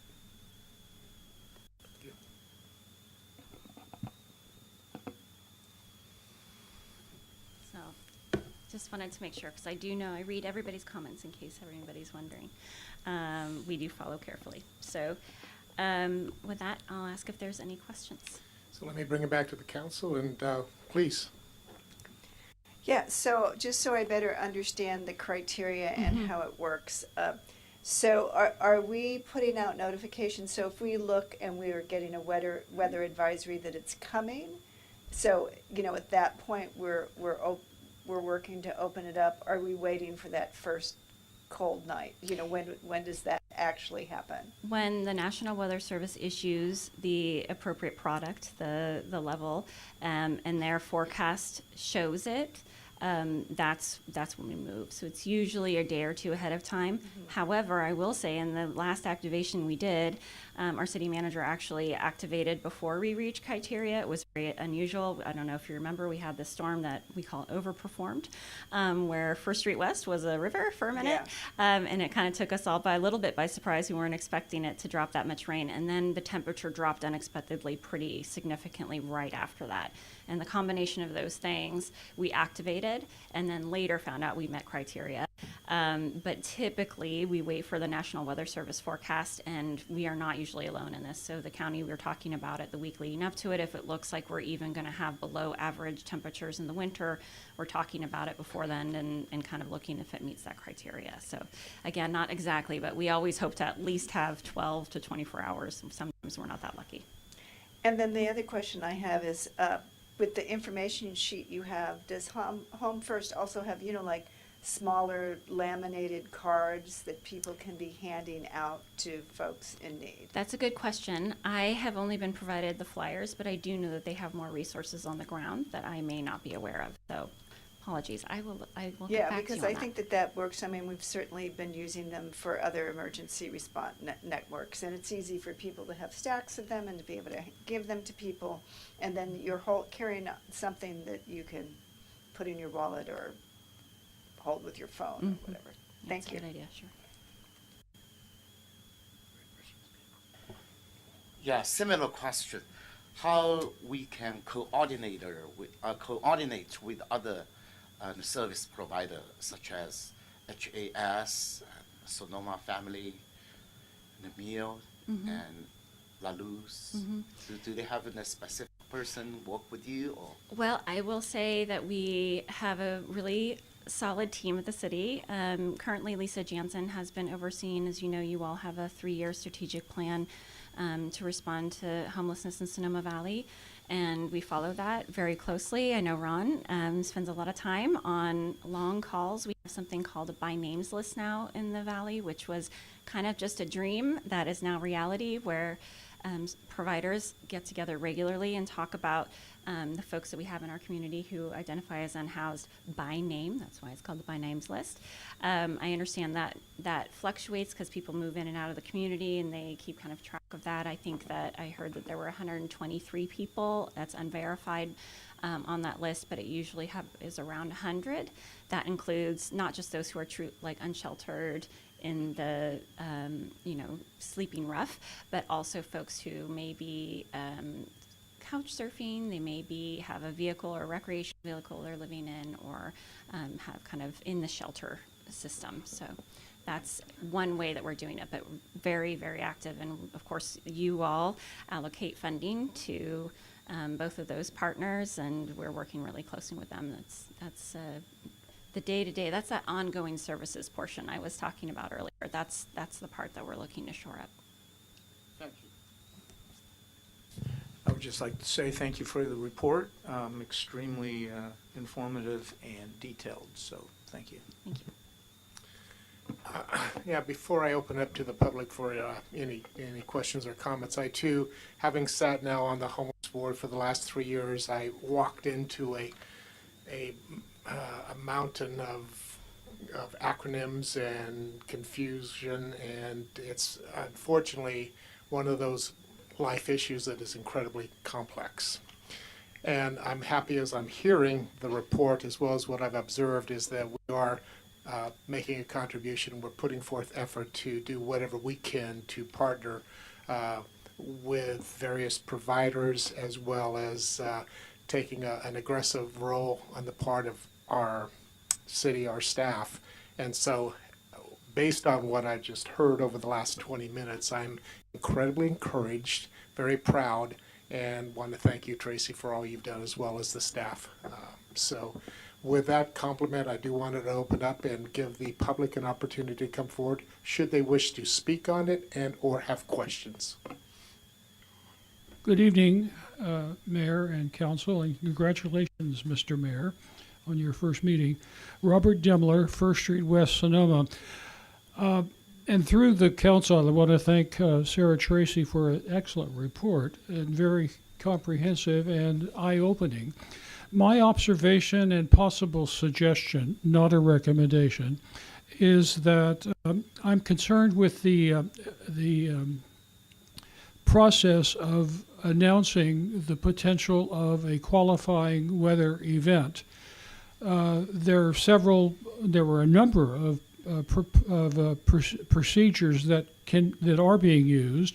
However, I think most of them would not be available to those who would be participating or would like to participate in some shelter for a qualifying weather event. And I wonder if there might be these lights on the building on First Street West. Do you have a light that you think a weather event is coming, a qualifying weather event is coming, have a yellow light, and then one in force or declared to have a red light, so that people who are used to seeing that or going to that building would know that they can get in, as opposed to depending on signs and internet and whatever else. That's all. Thank you very much. Thank you. Anyone else? Welcome. Thank you. Thank you. I'm Annie Fernandez. I do live in Sonoma. I ran the shelter in 2023. We had between 20 and 40 people every day. We served a total of 120 individuals.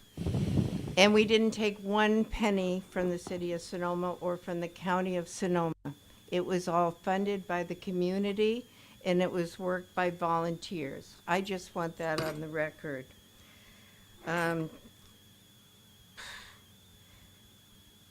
Even I can't understand the cold weather criteria, and I've read it like a dozen times. And I'm fairly sane. Life on the streets is guaranteed to have at least PTSD, anxiety, and extreme stress.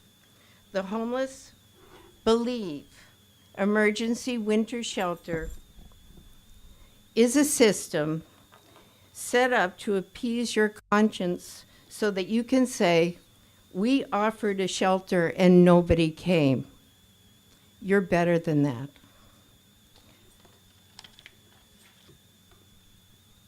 There's a reality to consider. All that you now own is what you carry with you. Needed medicine, food, water, clothing, bedding, makeshift shelter, phone, wallet, and precious memories of a past life. If you leave those belongings, they will be stolen or swept or trashed. So no, you're not going to leave your stuff, and you're not allowed to bring all your stuff to a shelter that may or may not be open. By 7 p.m., if you're homeless, you have found a place to nest in, under a bridge, possibly, with your belongings. There is a chance that you will have a place to sleep and still have your stuff in the morning. To wander after dark with all that you own is dangerous, even in Sonoma Valley. The other issue, the bigger issue, is that such a shelter does not offer anything except a warm place to be. It's a Band-Aid on a bigger problem. These people need casework, medical attention, mental health care, and most of all, a friendly acknowledgement of their humanity. To do it right, Sonoma, there needs to be a 24/7 site that is available with services, not paper pushers, but services, a doctor, a therapist, a caseworker, and mentors. We as a community need to decide that these are our people and we need to help them. I have a lot more to say, so I wrote it all down and I'd like to present it to be entered in public record. And thank you. Thank you.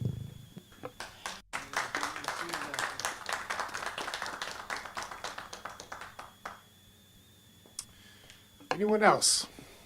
And let me check back on Zoom. Do we have anybody on Zoom that would like to speak to it? No. Again, thank you very much, and we will now move on. Just checking back with my council. We do good to continue? We're good? Okay. Mayor Wellander, Yes. I believe Councilmember Lowe may have something she wishes Oh, to say. please. I don't want to miss her. Yeah. Please go right ahead. Thank you. And I apologize, the internet went out where I am. It happens. But thankfully, there was a 6-year-old here who was able to fix it. True story. I just wanted to say I was very moved by Annie's comments. And I'm sorry I missed the previous discussion because of the internet, but I too just want to say I think that I appreciate everything that the city is doing, obviously, but it is very difficult to figure out, and weather changes very quickly. And there has to be some sort of something to anticipate, whether it's the full service that was just described, which is obviously ideal, but it has to be something that can be anticipated. It can't be, gee, we don't know, it might get this weather, it might not. And, I apologize because I'm sure there was previous discussion on this, but I just want to echo that, there just has to be something better anticipatory so that, so you don't reach that milestone or you go past it or whatever, but that that's going to be open for that period of time and welcoming to the best we can do. So I think we can, learn from this. Obviously, we've gotten better. We can continue to get better. So thank you. Thank you. I might suggest to staff that maybe we can continue to have some discussion with some players on, and I don't know if we'd call it an ad hoc, but I think I'm significantly encouraged with where we're at, but I also realize that there are other factors that keep coming up, and so I think the topic, the discussion needs to continue going forward, and I will say that I think we've made strides, we've made progress, I wish there was an easy answer, but I will tell you there's not. And I wish we could just throw money at it. We don't have it right now. And I'm speaking from my experience in sitting in on 4-hour Zoom meetings every month through the COC. So again, we are obligated to make a contribution to hopefully lessening the homeless, those without home. So I'm committed. So we just need to continue to work. Yes, please. Mayor, I'll just add just that the city staff has pulled together a plan for a winter shelter, as was brought up by the speaker. That was submitted for a grant request and it didn't get through. So we'll find it. Our plan is to use that work that we did, put that together, everything that was described, and try to look for other funding out there that we could potentially put together. But that is the difference between the winter, as Sarah mentioned, the winter shelter versus an emergency one-time activation in a dire need. So we have both needs. We know that. We want both of those. The latter, the shelter, where it's open full-time with the services described, which is really important, that's where we need to identify the funding, make sure we have it in line. And we're going to continue to look for those resources. Thank you. Yeah, okay. I want to. Please. Yeah. Homeless and winter shelter and service used to be a major part of the city council in the meeting. That is, go back 5 years and 10 years. But these years, and it seems like we don't have a lot of the thing on our agenda. But it doesn't mean and they don't need a service. And we already worked out different ways. For example, in Petaluma codes and SOS and changed the operation, the pattern. But what kind of service they receive, that is the big question. I just want to, ask everyone, and here we still hear the voice. Thank you, and I think that is the last one. Long time we haven't heard about this, and to be honest, when that in the heaven is closed, change, and to this warming the center, I was fighting so hard, but I think we have the reason change to the warming center. Here I want to share my personal story. The first time, that is maybe 15 or 20 years ago, when I stepped into Haven. At that time, I really don't know, because at that time, Executive Director Lisa Lieb, and asked me some help for the taxes. When I stepped in, I saw that and the plate, so-called Haven, because English is not my native language. I was thinking, oh, that is heaven. I said, wow, that is really a good name than heaven. But that is true. That is, although the piece of this chateau is really in heaven, or isn't really in heaven for those people who are in need. I just want to remind. Thank you. Thank you. So we'll wrap up that third presentation, and now we'll move on to the consent calendar. And we do have 7.1 through 7.5 on the consent calendar. These items are considered routine and will be acted upon with a single motion, and there'll be no separate discussion unless there is a council member that wishes to pull one or more items. And in so doing, if there is simply a question or a comment that a council member wishes to make on a particular item, that may not necessitate pulling it formally. So at this point, does anyone on the council wish to pull an item? Seeing no movement on that, so at this point then, I'd like to receive public comments regarding the consent calendar, items 7.1 through 7.5. Would anyone like to come forward and speak? Seeing no movement toward the podium, I will then check with Zoom. I see nothing on Zoom, and so then I will solicit a motion, please. I move to approve the consent calendar. I second. Very good. Roll call, please. Councilmember Dean, Aye. Councilmember Farrar-Rivas, Aye. Vice Mayor Lowe, Aye. Councilmember Gurney, Yes. Mayor Wellander. Yes. Thank you. The motion carries unanimously. Thank you.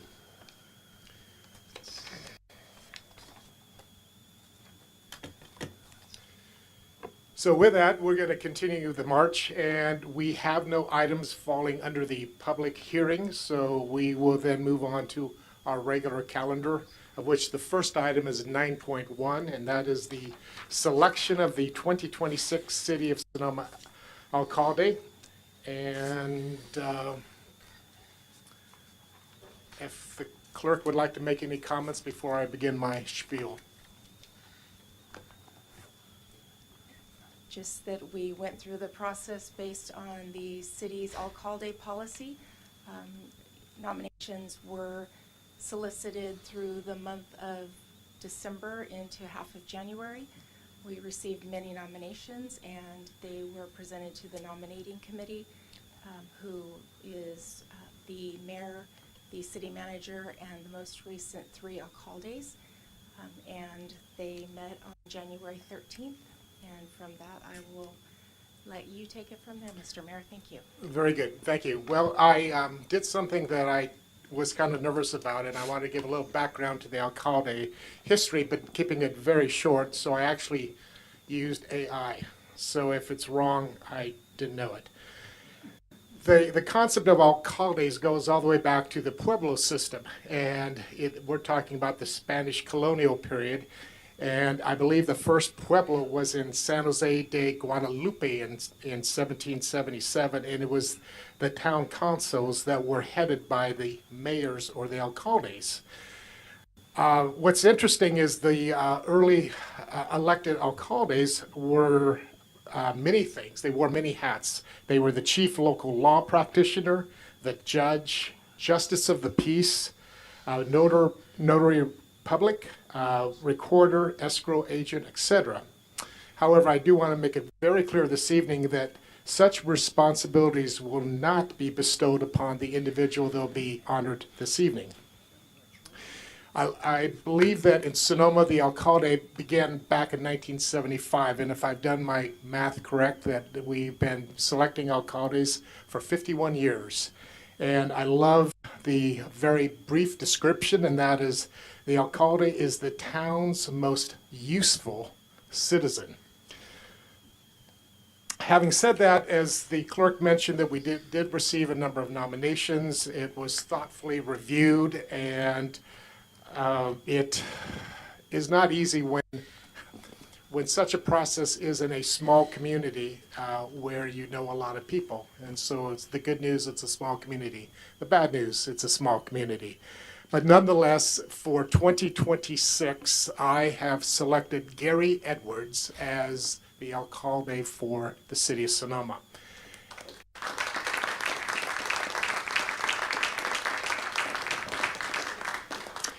And I did express, or I did communicate to the recipient that it would be good if he showed up.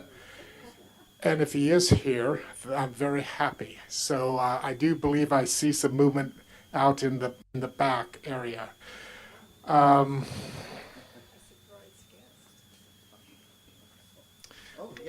Let me go back to my cheat sheet.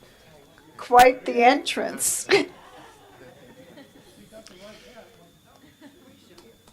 Sure, we can applaud.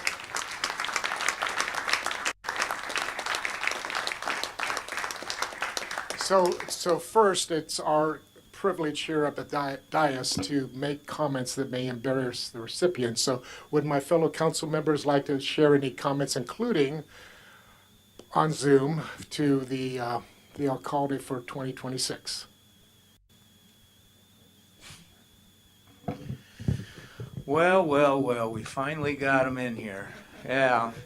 So Gary is the quintessential volunteer in this community.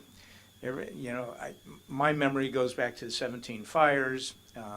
Gary was Johnny on the spot and was feeding the public safety personnel, making sure that things were getting done. And of course, he doesn't do this by himself, but he'll drag people along with him, generally a Rotarian or two or three. Mr. Shockey, who is sitting there, is one of those people easily drug along. And but Gary is incredibly generous. If you've gone to any event in this town, you've eaten his products, and very generous with that. But he loves this town, and he will do anything for this community and the people in it. So I just want to say what an excellent choice, and I look forward to working with Gary as an alcalde.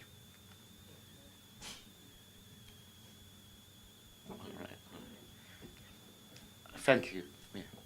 And I have been known, and Gary, we starting from our sister city, and the Penglai, sister city, and he also in the led a delegation. That is in the, I think in the 12 or 15 years ago.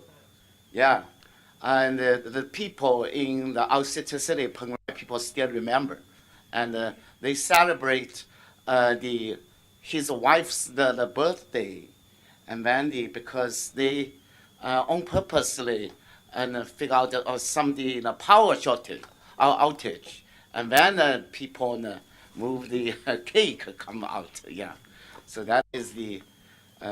I was told this is a good story, and then they represent and then Gary supporting the family, and also working very hard for how to help other people understand to do.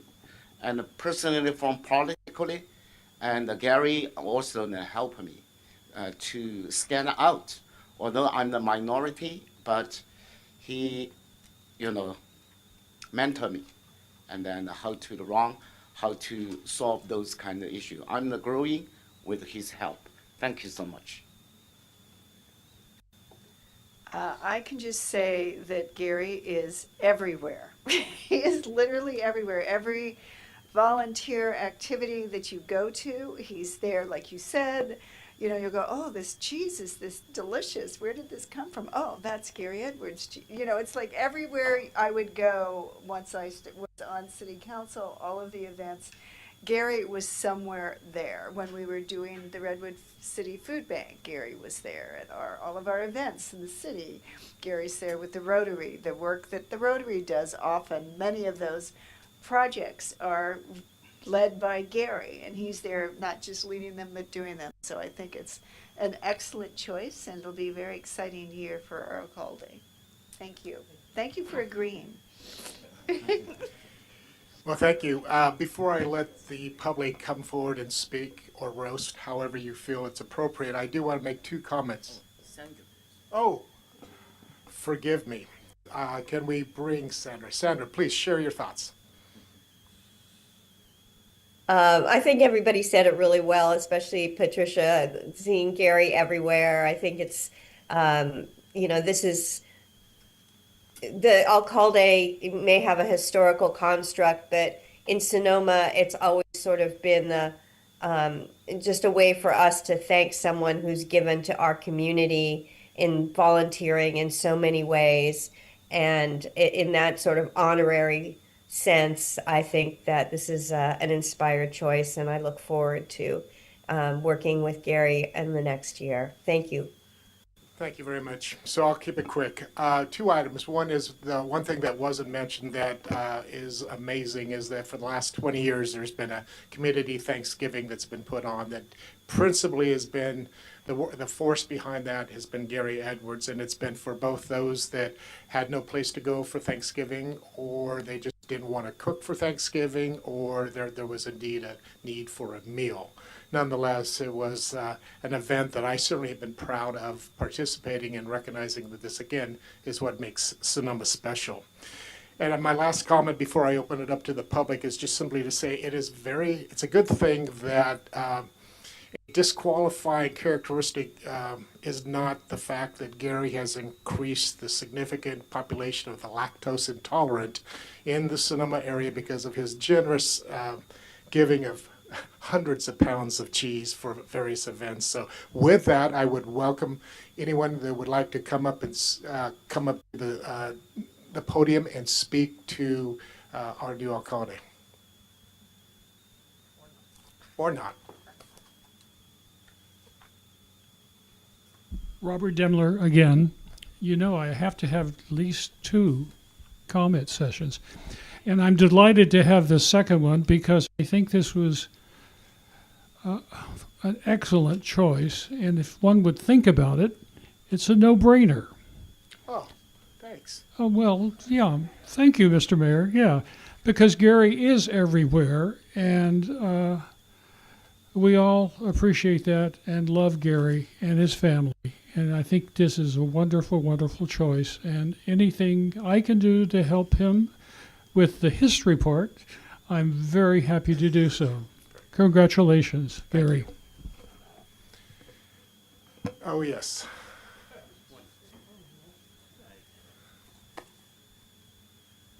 I just, as a historical perspective, having been the privilege of living so long, I remember the first alcalde days, especially the first 10. And I would say that without a doubt, Gary Edwards is like them. And there was always every year that they chose an alcalde, the mayor would choose the alcalde. There was very little discussion because it was known, that person and what they did in town was known because, like Gary, they were everywhere. And this is such a wonderful carrying on of a tradition that it started. It doesn't seem like that long ago to me, but it has been in my lifetime that I've been privileged to know every single alcalde, and he's a great choice. Thank you. Thank you. So with that, I would like to welcome the recipient up to the mic if he wishes to make some comments. Thank you, everyone. Really appreciate it. I'm only going to make a very short comments because I've been in your chair, so I know how long these meetings go, and I appreciate all the work you're all doing. The best part about tonight was my daughter up here speaking tonight. I think it's her first time speaking at City Council. I'm very proud of her. I'm very proud of her group and the people she's associated with at the high school. She's a true leader, and I hope to see her up here one day. I'll make sure that I provide a house for her one day. But Thanksgiving, real quickly, it actually started about 60 years ago. I just ended up saying yes. Like I did tonight, I said yes to Alcalde, which I've said no a number of times, but I figured for Ron, I had to do it for you.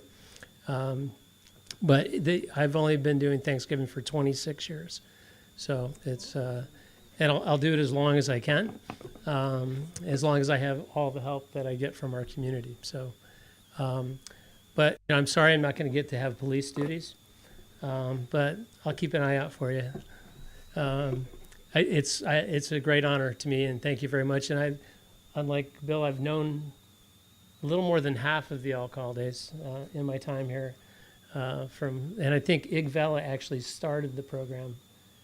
I read something about that a while back. I think it was August Finelli who was, yeah. Ah, okay, awesome. Great. Well, I'm in good company, and I really appreciate the honor. Thank you so much. You're most welcome. Thank you very much.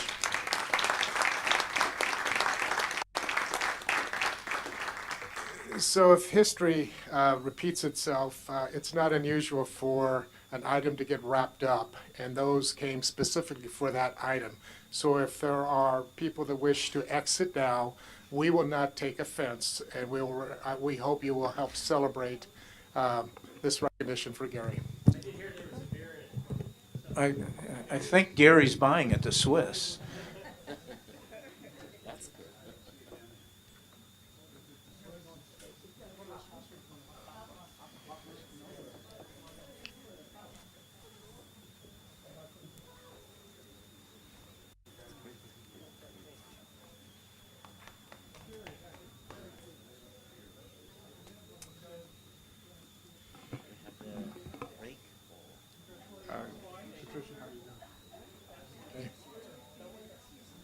Okay, we can at least, let's plow through the next one, and if we need to take a break.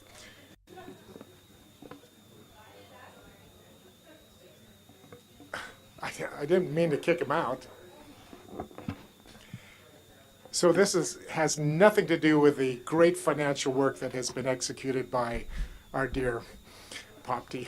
But anyway, so what we have here is the 9.2, the mid-year budget update report for fiscal year 25-26, and a resolution of the City Council approving mid-year budget adjustments. So with that, please.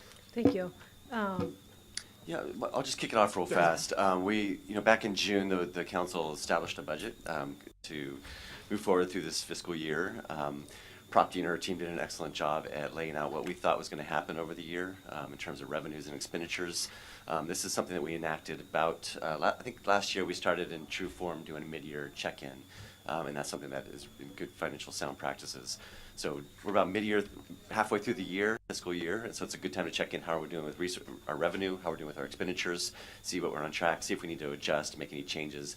And so Propty and her team has done an excellent job with this report, and so please, I'm going to turn it over to Propty to do this report, and then we can close out at the end with any questions.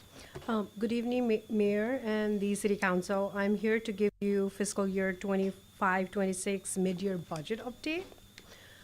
Agenda for today's update is we will be talking about the budget update first 6 months of the fiscal year, that is through December 31st, 2025. Along with that, we'll talk about general fund summary, enterprise fund summary, general fund year-end forecast, and mid-year budget adjustments that are requested for your approvals. Here's the graph and the table that shows year-to-date actual compared to the budget for fiscal year 25-26 for general fund, cemetery fund, and water fund. Total revenue for general fund is $29.4 million, and total year-to-date actual, which is December 31st, as of December 31st, 2025, is $12.8 million. Similarly, the total expenditure budget is $29.9 million, and year-to-date expenditure is $14.4 million.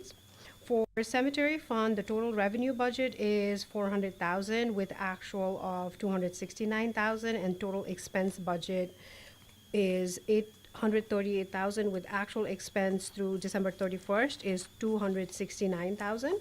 Lastly, for water fund, the total revenue budget is $7.4 million, and actual revenue through December 31st is $4.7 million. On the expense side, the total expense budget is $7.4 million, and year-to-date actual is almost $4 million. With that, this slide shows the revenue trend that we've seen so far. For general fund, we're seeing that TOT, property tax, fees and charges for services, and other revenue seems to be holding strong. However, the sales tax will be coming very close to the budgeted amount, but we're seeing a decline in EMS revenues. I will go a little bit detail on each bullet point here. So for TOT, the actual year-to-date actual is $2.8 million with $6 million that was budgeted. The actual is based on the collection through October of 2025, which is 46.4% of the budgeted amount. Revenue is anticipated to exceed this budget.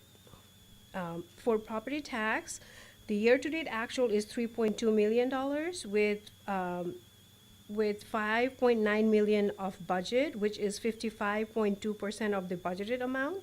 It is expected to remain strong and projected to come a little bit higher than the budget. Sales tax, which includes the general sales tax, Measure V, Measure T, and public safety, the year-to-date actual is $3.1 million with total budget of $9.2 million. The collection is through October of 2025 for general sales tax, Measure V, and Measure T. However, for public safety sales tax, the collection is through November of 2025. And for sales tax, the revenue is anticipated to stay flat. EMS, which is the ambulance billing, the year-to-date actual is 1 million compared to the adopted budget of 3.5 million. Year-to-date actual is at 29% of the budget level. The trend shows the revenue compared to last fiscal year is lower and is anticipated to come lower than the budgeted amount. This is the revenue through November 2025.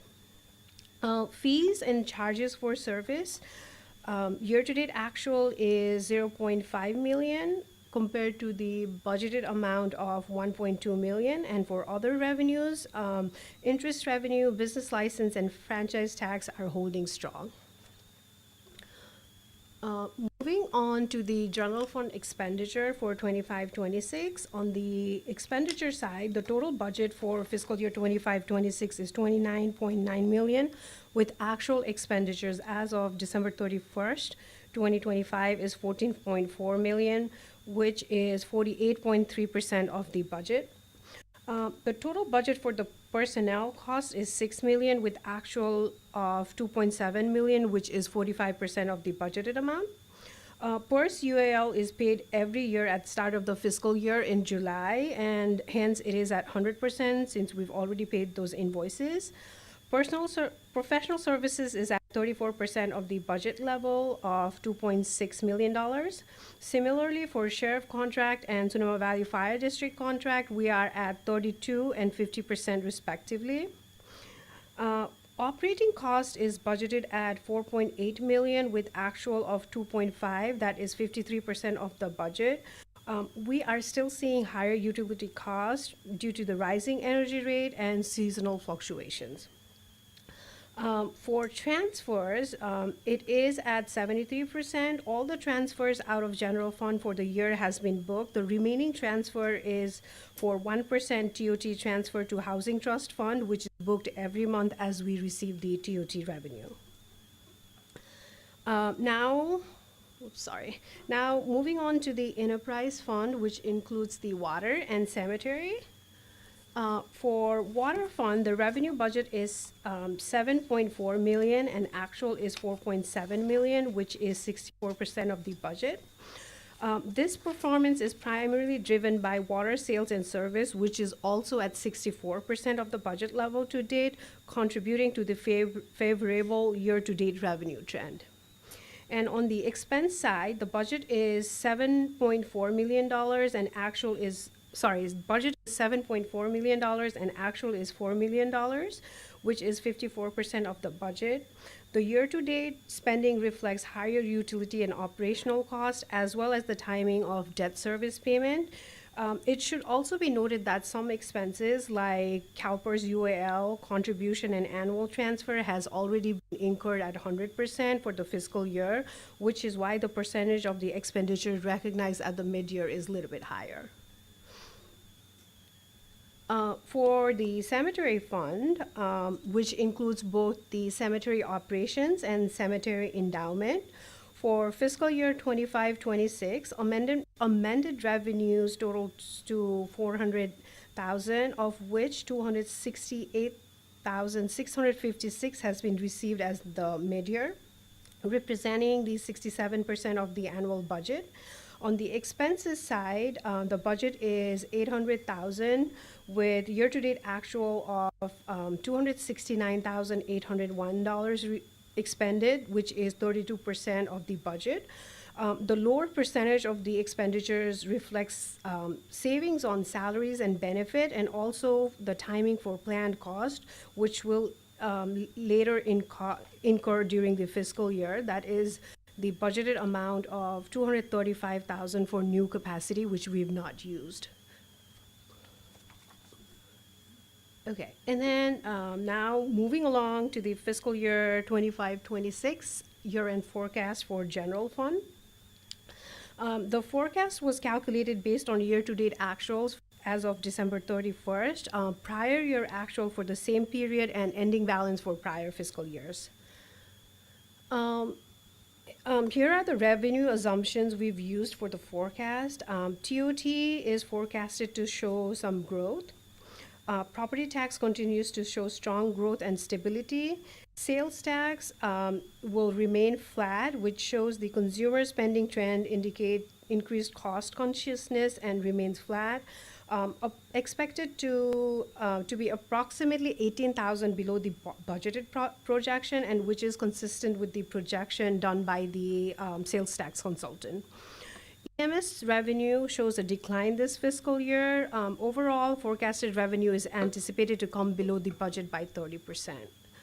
Other revenue, interest revenue from investment remains strong. It is estimated to be $400,000 for general fund, and along with that, the franchise tax is also holding strong. On the expenditure side, the personnel cost, it is forecasted at $5.6 million, lower than the adopted budget of $6 million. This is due to the salary savings for vacant position and benefit savings. For the property services, it is expected to exceed the budget by $50,000 with forecasted actual at $1.3 million. Again, this is due to the rising. We're seeing the utility cost higher than what we budgeted for. For professional services, it is forecasted to come near $2.2 million, with the assumption that the legal cost would exceed the budget by $41,000, and we will also have some savings of $18,000 from other professional services contracts. Other cost reduction measures that city is taking to keep the expenditure low is by budget monitoring and analysis, monthly reports and budget meetings, and cost controls, delaying and canceling projects for the next fiscal year. Supplies budget is also forecasted to come lower than the budgeted. Staff is seeing cost control across department on supplies budget. Along with that, the last is we see, since there is a lower EMS revenue, the EMS billing contract, which is 4.5% of the revenue, is anticipated to come lower too, because the revenue is lower. With that, here is the bar chart that shows the property tax forecast for 25-26. We receive property tax payment twice a year, once in December and once in April. The property tax is expected to exceed the budget of $5.9 million by $400,000, which is forecasted to reach $6.3 million.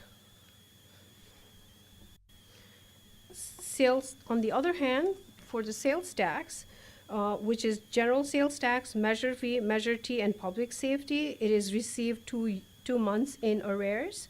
The forecasted actual is $18,000 less than adopted revenue budget of $9.2 million, which is consistent with the numbers forecasted by the sales tax consultant for fiscal year 25-26.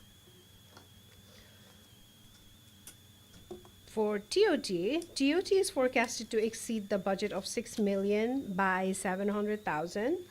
Starting January 2025, TOT is administered by HGL companies. They are currently undergoing the TOT audit for all the hotels and bed and breakfast. These numbers do not represent the audited amount.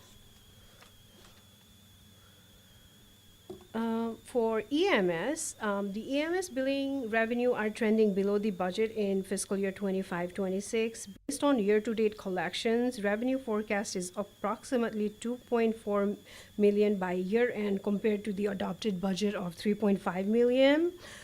Staff has contacted the EMS billing administrator to better understand the reason why there is a decline in revenue, and we're still waiting for the information. Revenue projection will be updated as soon as the additional information is available.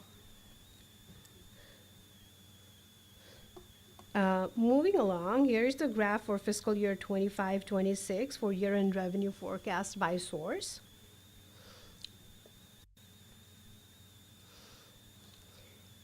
And then on the expenditure side, this graph shows the general fund expenditure by category for fiscal year 25-26. We will have some salary savings due to some vacant position during the fiscal year. The operating cost will exceed the budget by $17,000 due to the rate increase in utility cost. The professional services budget is expected to be slightly higher than the budget by 23,000. However, to reduce the expenditures, staff is proactively considering postponing certain projects to next fiscal year. For the fiscal year 25-26 general fund surplus deficit forecast, here's the snapshot of general fund surplus for 25-26 adopted budget and then the year-end forecast. When the budget was adopted in June of 2025, we anticipated a 0.2 million surplus. However, based on the 25-26 year-end forecast, staff now expects to close a year with 0.1 million surplus.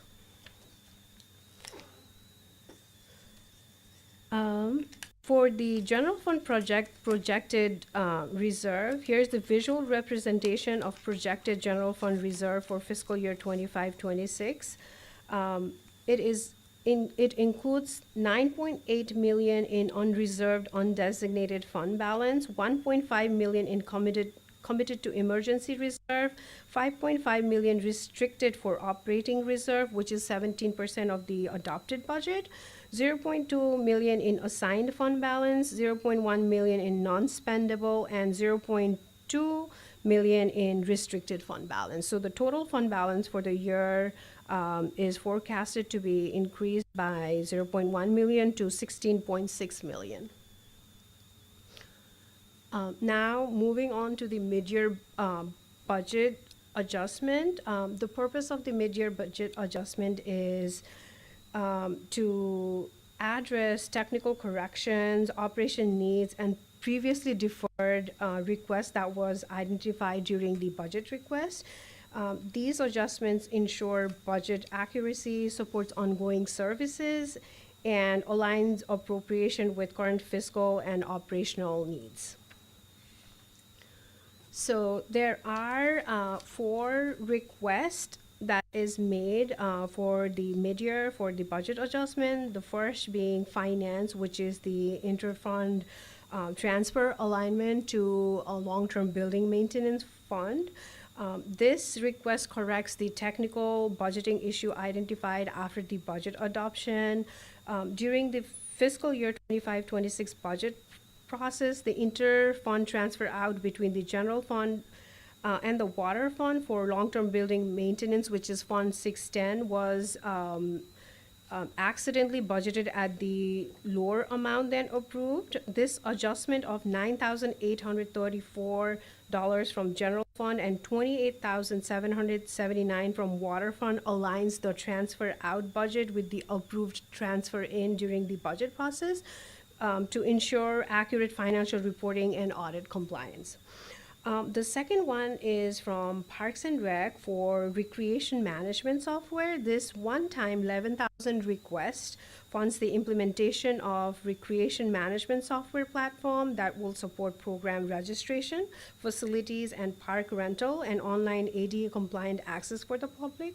The software will improve operational efficiency and customer service while aligning the city with standard practices used by the other parks and recreation agencies. Ongoing costs will be evaluated as part of fiscal year 26-27 budget process. The third request is also from the Parks and Rec for recreation programming instructors payment. This $10,000 one-time request supports the pilot expansion of Parks and Rec programming, including summer camps offering beginning in 2026. Funding will cover third-party instructor payment and it is expected to be partially offset by the program revenue, with the city retaining a portion of the proceed. Without this adjustment, current service gaps in the recreation programming would continue. For Public Works, this was the delayed, deferred request during the budget, is for CIP CD7 storm drain condition assessment. This 100,000 request provides additional funding to advance the storm drain condition assessment, which was reduced during the budget adoption and deferred for mid-year consideration. The project currently has 50,000 carried forward from fiscal year 24-25, which is insufficient to complete the comprehensive assessment. Approval of this request supports proactive infrastructure planning and reduces the risk of emergency repairs and higher long-term costs. And lastly, liability claims adjustment. This request allocates 10,000 from general fund and 5,000 from water fund to cover the required liability claim premiums and related costs incurred during the fiscal year. This cost has never been separately budgeted in prior years.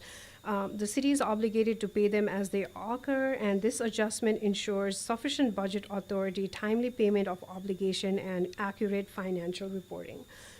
With that, the total general fund impact for the mid-year request is $140,834.25, and for the water fund, it is $33,778.61.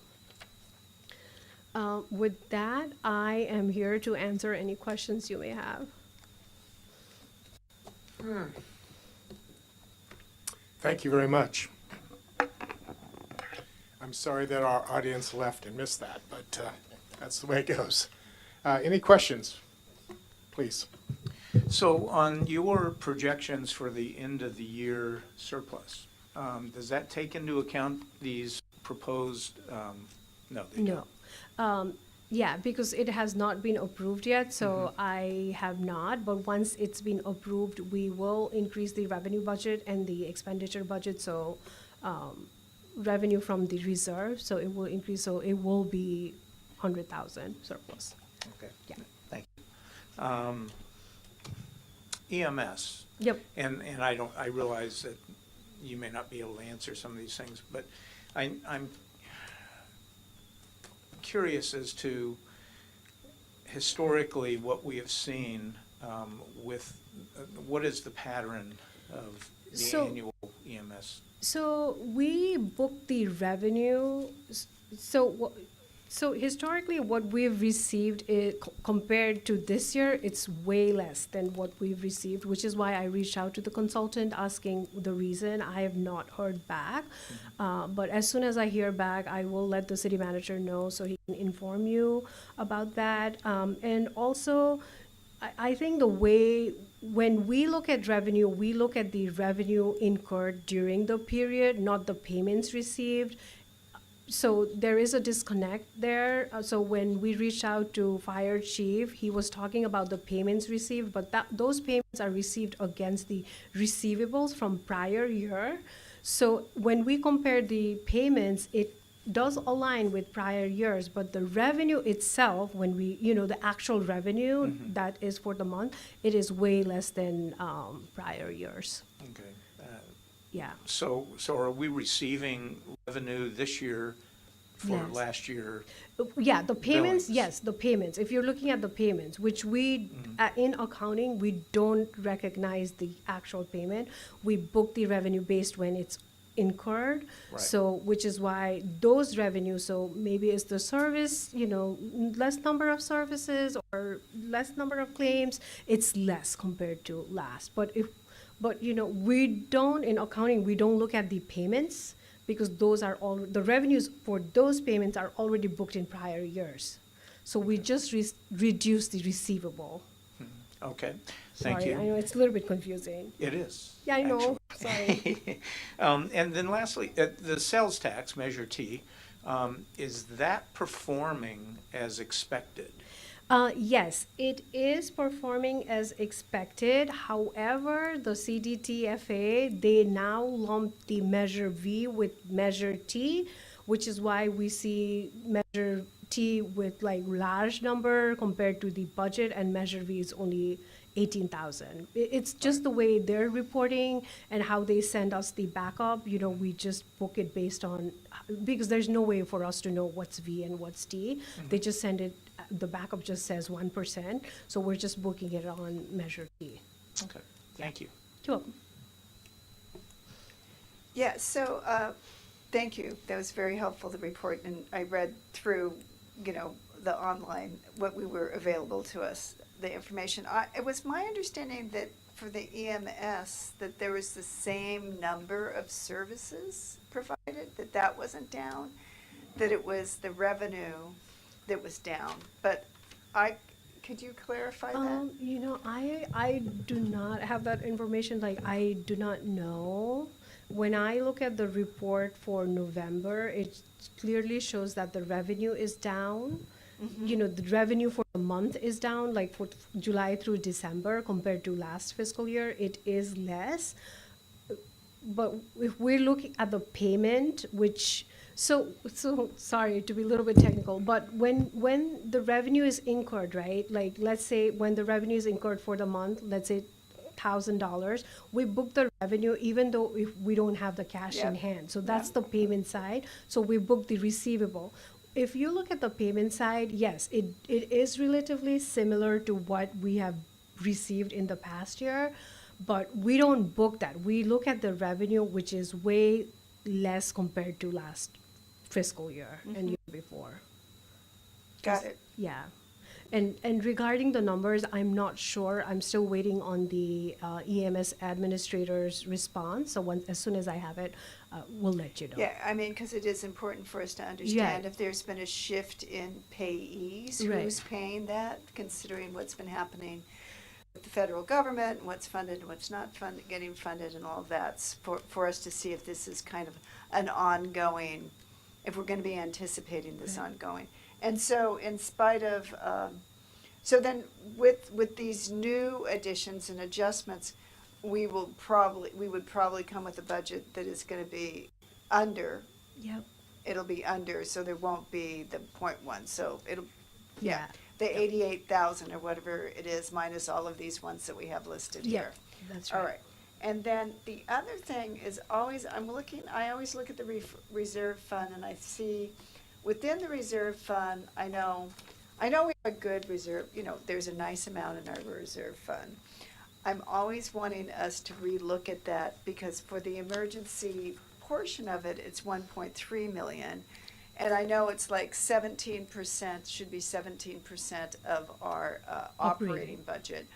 But what concerns me is, for example, in this last flooding event in the county, I mean, not that we're in the same floodplain like San Rafael is, but that was a one-time event that was $3 million, anticipated $3 million. And the cost of recovery from these emergency events is going up. So I just think it would be good for us to look at our reserve amount and really think about, are we using the right numbers that we want to calculate? Because even though it's there, I think people look at it and go, oh, we have all this extra in our reserve fund. In my mind, I think that our reserve fund needs to be pretty close to what it is because there's so many unanticipated events that could be happening, especially due to weather. And if the council wishes to increase the emergency reserve, we can always do a fiscal reserve policy change and increase the reserve amount, bring it back to the council, and and then get that approved, and we can easily increase the emergency reserve. Yeah, right now it's 1.5, so that's Yeah, 1.5. Yeah. One event could wipe that piece out, even though there's more. Okay, great, thank you. I would just add to that, I think, as we look at the reserve policy and the emergency reserve, to look at what is eligible to be spent in that emergency reserve, because I think the unknowns that are coming up this year might be what we typically think of as floods and fires, but potentially impacts from the federal government, HR1 and other the state budget issues that we might need to fill the gap. So I think strategically looking at that reserve from a variety of ways, including Yeah. disasters. It could be infrastructure, it could be aging Right. infrastructure that we're seeing more and more of those issues show up all the Correct. time. In my own yard, that showed up.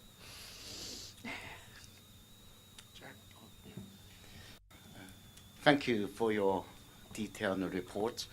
And my understanding that the EMS, maybe we still need a time, because according to your explanation, and you are not typically stick with the cash methods or accrue methods. We need to hopefully this income could be a little bit higher than you reported here. Yes, and I do agree. So my forecast is very conservative Yes. based on, Yeah. it's very conservative based on the actual revenue received, and it was only through November of 2025. So we've not received the report for December 2025. So yes, as we head into colder months, we might have higher revenue. So we will keep an eye on that and, update the report as necessary. Yeah. Yep, I agree. Yes, yeah, because here we all do our homework. We understand Right. because in some city I know, when they generate this kind of report, they are using hybrid, the method, both cash and accrue. So in this way, as to the average people, council member, and we understand the situation. So and this one, I'm a little bit, optimistic. Okay. But overall, but the general the pictures, I'm not so optimistic for this because, overall, in the second and a half, or first and a half of this year, and unemployment rate could be increase, and in this way, our sales tax, our consumption, and the TOT tax. And probably, I wouldn't say not probably, because this time, I already see that, unemployment already increased. But we see. And another thing is, that is an old question regarding our cemetery fund, because this is independent, is an enterprise fund. And on your report, I saw that we still have the $2 million and a negative. Actually, that is not your fault. That is the previous years and the decades. And also, that's the reason we started and, fix this problem. And then we have the cemetery and the service. I'm now wondering if you have done any research for this, and originally which year, and I assuming they transfer the money from our general fund, or maybe from reserve fund, or from the water fund. If we can trace up, and then we come back and we see, maybe we can fix it. Otherwise, really an eyesore. Right. I saw this and $2 million because you did a great work. But that is the decades. Yes. So cemetery fund being as an enterprise is not really common. So I did bring this up to the auditor, and we can, like, general fund reserve can support this and take it under. We can convert this into the enterprise fund. We were in the process of, I think we did not find the records of if this is allowable when this fund was established, if there was any resolution, if we can do that. We tried searching for those data and we were not successful.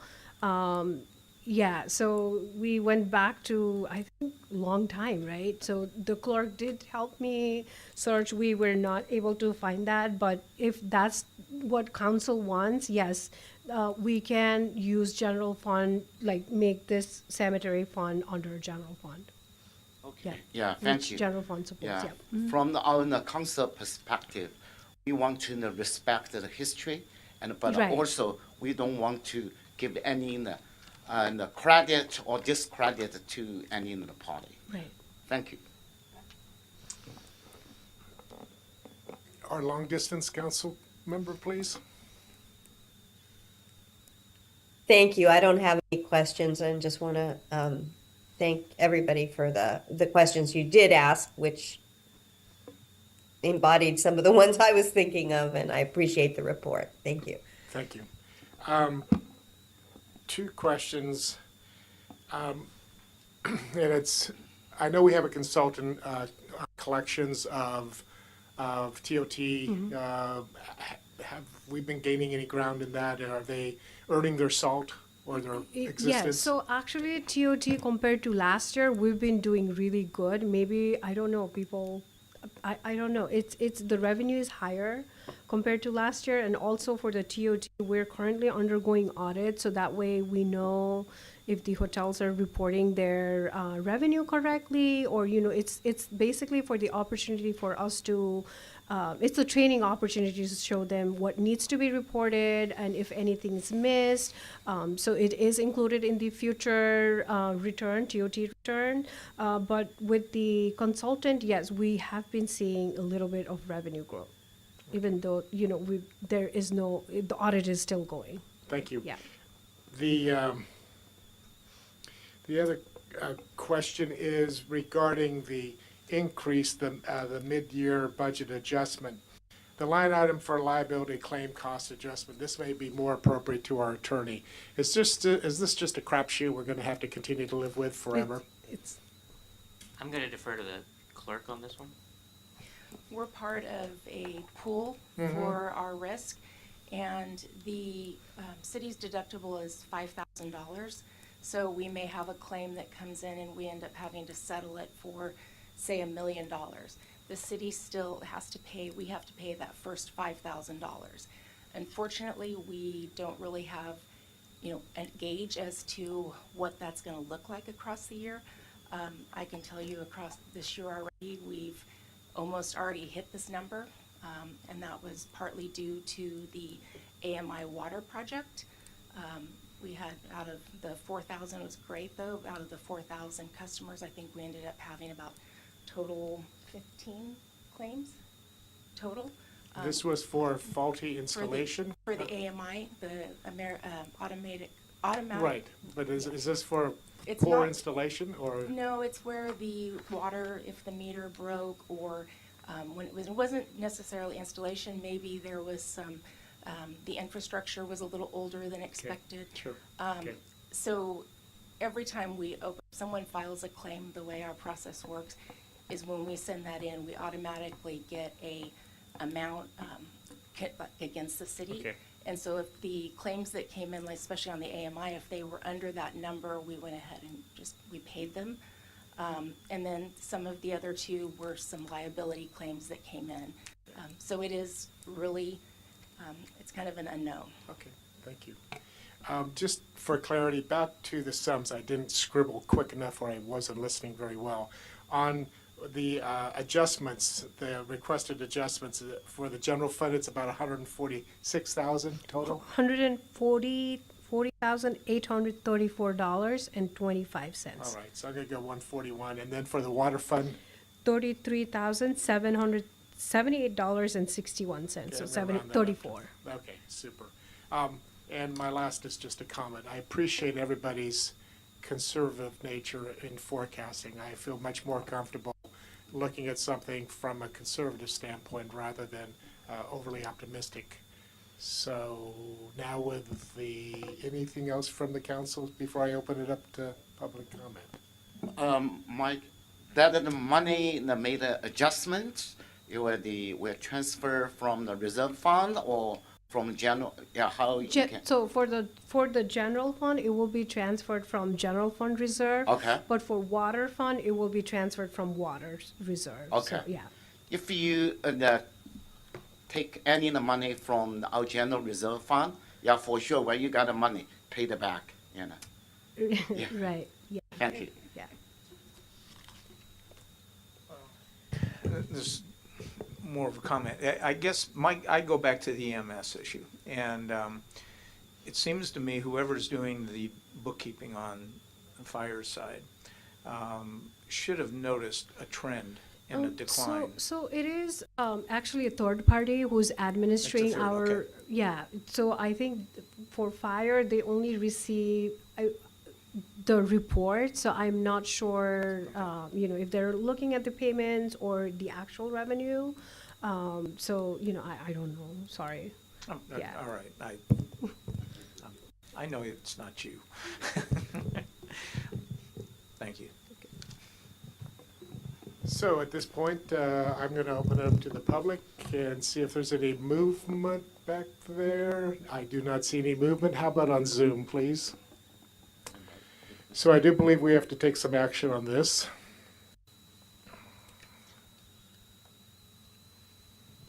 Move to receive the mid-year budget report. I will second that. Further discussion? And that is, just for clarification, you're moving the resolution. Okay.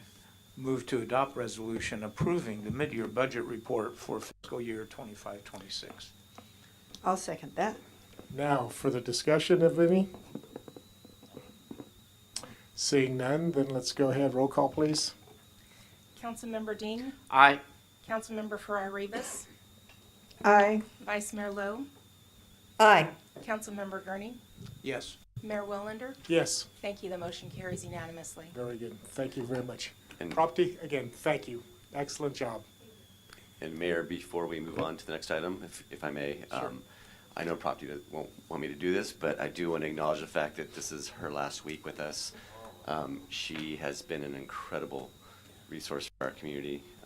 Just what she's done in the short time she's been here with us has been amazing. You can ask anybody behind me. It's a night and day for how our budget's been done, the transparency, the process, the order, the structure, the investment policy she's put in place. She's done incredible work for us. I'm proud to have gotten to work with her, and we are very fortunate to have had that time with her. So I want to thank her. Standing ovation. Thank you.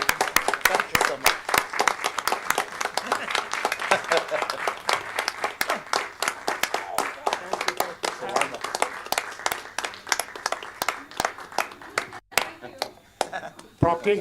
Property, we wish you the very best. Do we have Thank enough you. money for a gold watch? So, wow. Okay, now the moment that we've all been waiting for, and that is to get a review, a look back as to the progress we've made on the 2025 goals. And at this point, it is with pleasure that I turn it over to our city manager. Great, thank you so much. Well, this item is going to tag team with the item you just heard on the budget, and the goal of bringing these two items together for you tonight on this week is that you have information on where we stand with our budget and where we stand with the efforts from staff over this past years on accomplishing your goals as you head into goal setting this Friday. So hopefully with these two documents, these two pieces of information will help further your discussion on Friday and so you can launch from there and build off of that work. So this compilation is a summary of accomplishments that have been done on the council goals. So I think this is going on 3 years here. This is a process that we've started where setting your goals early in the year, staff works, we align budgets, align resources, work with the planning commission, or the various boards and commissions, and work all towards achieving goals that the council sets. In your packet is a comprehensive update of council goals. I want to thank all of the people behind me and their teams, and Sarah Tracy for helping pull this all together at the very last second. Thank you, Sarah, for all your work on this. I'm not going to go through each line individually, but I do want to highlight some key noteworthy items that I think are worth talking about. Obviously, if you have any questions or want further information on any of these, we can do that. As a reminder, the City Council established 5 goals: housing, parks, recreation, community services, economic development, financial stability, unification, annexation, and climate mitigation and adaptation back last year. On the housing front, wanted to highlight a couple things. One of the things when we first started here was the concept of streamlining. How do we make things more achievable for our community? How do we move things through the process quicker? I have to acknowledge Jennifer and her team on identifying ways to streamline processes. Primarily, in the most recent year, they modified the design review authority to the Planning Commission and creating minor design review processes, increasing exemptions. So that makes it much easier on applicants as they're moving through the process to move things that we want done, like restaurants, businesses, housing projects, forward through the system. In addition, on the affordable housing production side and preservation, I think we had some pretty creative work this year, working with some partners and utilizing our Housing Trust Fund.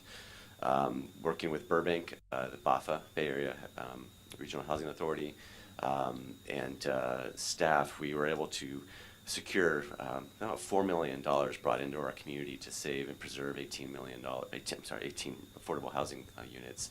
That was an example of some creative working with the teams to move quickly and jump on that. We are going to have more of these projects coming up in the future, so we're going to have to keep our eye on available funding out there and be creative as we move forward. But that was an example of being able to leverage $250,000 into 18 units to preserve, which was a great achievement. In addition, I know that there's about 171 units and 17 affordable housing units that are currently going through the process right now through different entitlement or planning stages. So hopefully we'll see those soon materialize.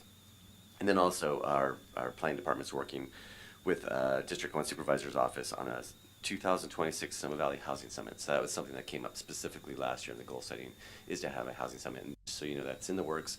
We were trying to get something done this year. It didn't pan out, but we're going to coordinate with the county supervisoral district and do something together and jointly to have more of an impact. On the homeless front, you heard a lot about that earlier today from Sarah in terms of the emergency warming center. One of the things she mentioned in 2025, we did activate the shelter for 8 nights for over a week. And that was successful with our new system. And then she also mentioned the new partnerships with Catholic Charities and Sonoma Family Meals. I think that's been an incredible value add to our services here in the Valley, which built on the great work of those that created those organizations in the beginning. On the Parks and Rec and Community Services, obviously we have one of the accomplishments sitting right behind me, our new Parks and Rec director. Still there. Okay, he hasn't left yet. That was a test to see if he was here. We're happy to have Dave Johnson on our team. Brings a wealth of experience. Jumped right in and has been incredible. Just getting out in the community, identifying gaps, figuring out ways to enhance our recreation and programs. You saw some of that tonight in the budget request. Some of those, the additional ask for the budget request. There's going to be some creative new approaches to how we do rec and services, and working with our community partners, finding gaps, filling those, making sure our community has those services that are needed. As part of bringing him on, he created a new department and restructured the department, and is really taking a lead at identifying what our parks need and what community services are needed in our community. On the pedestrian accessibility and active transportation side, a lot of work's been done on that. The online traffic hazard reporting form was launched. That was new this year. It got an overwhelming response, I believe. I think they got a lot of people started submitting requests about traffic issues and things.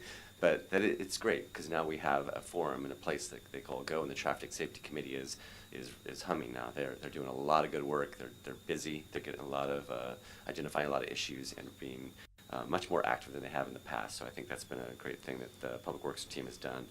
The West Main Street Bike Boulevard was completed, which was great if you haven't been over there. And then obviously the mid crosswalk crossings on the plaza, which I have to admit I was pretty nervous when Mike brought this to me, and then we're going to put these white bollards up there, and how's the community going to react and on our historic plaza. But they've been a resounding success. I haven't heard one complaint, and they've actually been very, very helpful. I know when I cross those, I feel much safer, and I've heard that from our public as well. And the Public Works crew did an incredible job, and we got through a 4th of July and with them and removed any barriers, and it worked fine. So that was another concern we had that was overcome. In addition, on the urban forestry tree initiative, the tree inventory and urban tree canopy study was conducted, and that was just presented to our joint committee of PROS, Planning Commission and Climate, and that will be coming to you, the City Council, here shortly, so you can see the results of that study as well. The topographic survey for the plaza, which was in conjunction, it was completed last year which is a base for any future work on the plaza, and the historic landscape survey of the Plaza Park was launched in 2025. That's in process now. Those two documents will help guide the future master plan and planning work or any development on the plaza, so we're excited about that. You heard a little bit about the cemeteries. I think it was understated, but the amount of change that's happened in the cemeteries has been pretty incredible, and I think, you know, Carolyn, who you all know, has done an incredible job, and now with Dave here working with Carolyn day to day, it's even ramped up even further. So I'm really excited to see what the cemeteries are doing. Last year we installed a new columbarium both at Mountain and Veteran Cemetery. I was just talking to Dave earlier today, and the sales are continuing to come in on Veterans and Mountain, so those are starting to sell. We're to the point now where we're probably going to need to start building another one pretty quick because there is interest in that. We nearly doubled the cemetery revenue year over year, just in the work that they've done in the advertising, identifying, and creating that capacity, and then doubled the available inventory sold year over year as well. So we're getting the inventory out there, we're getting the information out there, and selling that product, and I think there's a lot more to come on that. The other thing on this list that I wanted to point out that I think is really important is that Carolyn has done an amazing job at contacting all the individuals and families on the interment wait list to provide updates and available options and next steps. And I think that's really important that we're closing that loop for people that went into a kind of a black hole in the past that didn't have anywhere to go, and making that personal connection. And so I think it's incredible work she's doing, and it's hard work. I don't know if I could do that every day talking to families, but she really has a gift for that, and I wanted to highlight that. On the community programs and nonprofit cultural services, I just wanted to highlight two that I think were the most visible this year. One was the benches on the plaza, the benches and tables on the plaza. That was a great partnership with Sonoma Raceway. Sonoma Raceway donated the wood, and the public works crews installed those very quickly, stained them. They look beautiful. I was nervous about graffiti, and well, they hold up, but they still look great. The benches and tables are working really well. So that was, we're looking to expand on that relationship with Sonoma Raceway. And then the Sonoma Garden Club, the work they've done on caring for the roses, and that partnership I think has been really great. And we're looking to expand that to other areas of the plaza, other roses in the plaza, to see what we can do to leverage their expertise and knowledge and support to help support our crews. On the arts programs and partnerships, a lot going on with the Art Commission. They obviously did the policy, the great policy that was the year before, so we can't claim that, but they're actually starting to use that policy now with the activating the Public Art Fund, the Utility Art Wrap, and then we do have our first public art proposal based on the policy, I believe, from Sonoma Valley Museum of Art. So I don't think I'm allowed to say what it is yet, right? But it's coming, or is it public? Oh, they did present. Okay, so I don't know if I have this correctly, but I think they're going to be projecting some great art and history on buildings, City Hall, and other things potentially. Yeah, it's part of a larger. Do you want to jump up there?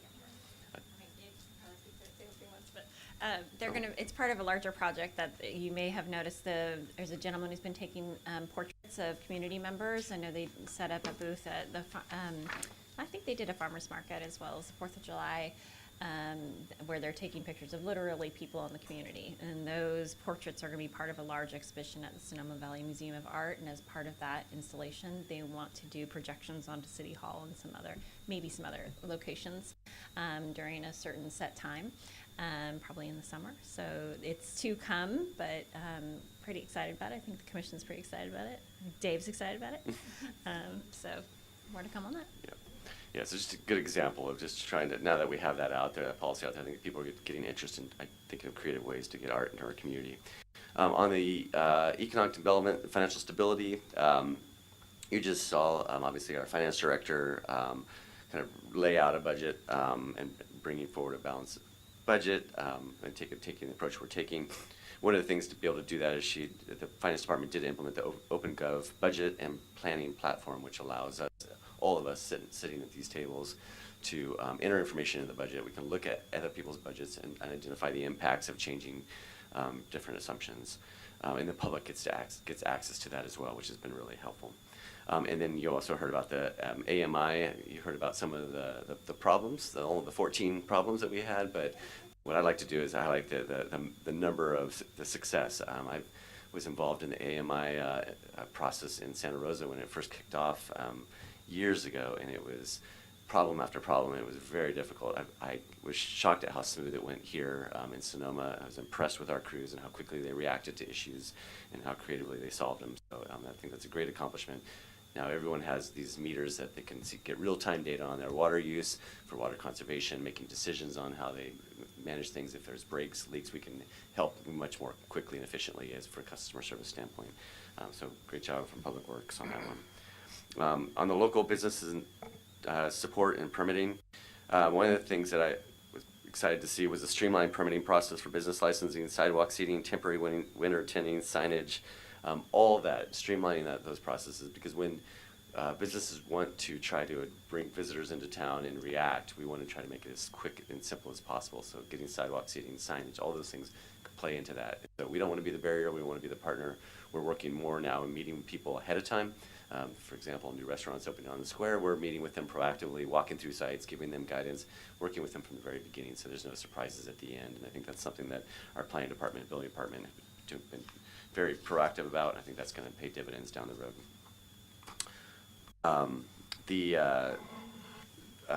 Sonoma Valley Chamber of Commerce has been establishing new industry clusters, which has been helpful for us. They're around housing, construction, real estate, health, wellness, senior services, tech, entrepreneurship. So those are forums that are being pulled together that we attend, or Jennifer and others can attend and share information, get feedback, hear concerns, hear issues. It's just another way that we're able to get information into our ears so we can identify solutions to those problems. So that's been really a good thing that I want to highlight as well on this, this list. Then moving into the unification, annexation, a lot of it revolves around that I wanted to highlight was around emergency preparedness and resilience, developing the multi-jurisdictional hazard mitigation plan that was referred to earlier tonight. The document, I think that was a 500-page document that everyone read overnight. That's a great effort county-wide, but also within our valley. We do participate in operational briefings, emergency shelter meetings, emergency coordinating meetings, so we're really tied into the bigger community county-wide, which I think is something really important. So when a disaster does strike, we know who to call. We're part of the process. We're not left out here and forgotten about in the valley, but we're active participants in those conversations. The other one was the ecology, partnering with the Sonoma County and the Ecology Center and Sonoma Valley Fire District and other partners on the prescribed burn in Montini in June. I think that was a great success and shows how we can pull that off moving forward in the future. And then the other thing that we're working on with the county supervisor is the evaluation of the enhanced infrastructure financing district. So we are in the process right now of running numbers to determine what those finances could look like, so we can bring that back to the council to determine is that something that looks viable or of interest to the city before going any further. But that is something that's underway. We're currently working with our consultant on that. On the climate front, I'll just highlight a few here. One that the campaign that was launched in 2025 about Climate Smart Sonoma, which was a big outreach to make sure that the community knew all the efforts that are underway about that the Climate Commission is working on and the city is working on. The city obtained the Charging Smart Silver designation for electric vehicle readiness. We adopted the active transportation plan, which is really important to set us up for future grants and planning purposes. And we're continuing to work with the Sonoma County Transit. It's become a bigger job than I think we originally thought, but we're still pushing through to bring the charging infrastructure to our corp yard so we can charge electric buses at our yard so they don't have to drive all the way back to Santa Rosa to charge at night, so we can keep that electric bus here in the valley. And then we did just recently hired a part-time sustainability coordinator. We're going to claim that for 2025 because the offer was made in 2025, and she started this just this month. But we put that on the list. So those are a few of the highlights that I wanted to share. Obviously, there's a few more in here, and again, I have to acknowledge this team, everyone here left in this room. Of the work that they're doing, their teams are doing. It's incredible, incredible work. And hopefully this gives you enough information to build off of as we go into the goal setting So we can identify things that you want to expand on, things that we can kind of move forward on, or areas we can adjust. So I'm happy to answer any questions, and if I can't, we do have the team here to help provide any support. Thank you. Thank you very much. So, questions from the dais? How about our faraway councilwoman? Any comments from what you just heard? No? No. Is this a reflection of us tired, or that he did such an excellent job that we're just happy campers? I will have comments, but I have no questions at the time. Oh, okay. Are they good comments? Okay, fine. With that, I'd like to open up to the public and see if there's any response from, I see one shaking head, two shaking heads, so we'll bring it back for comments to the dais, or from the dais.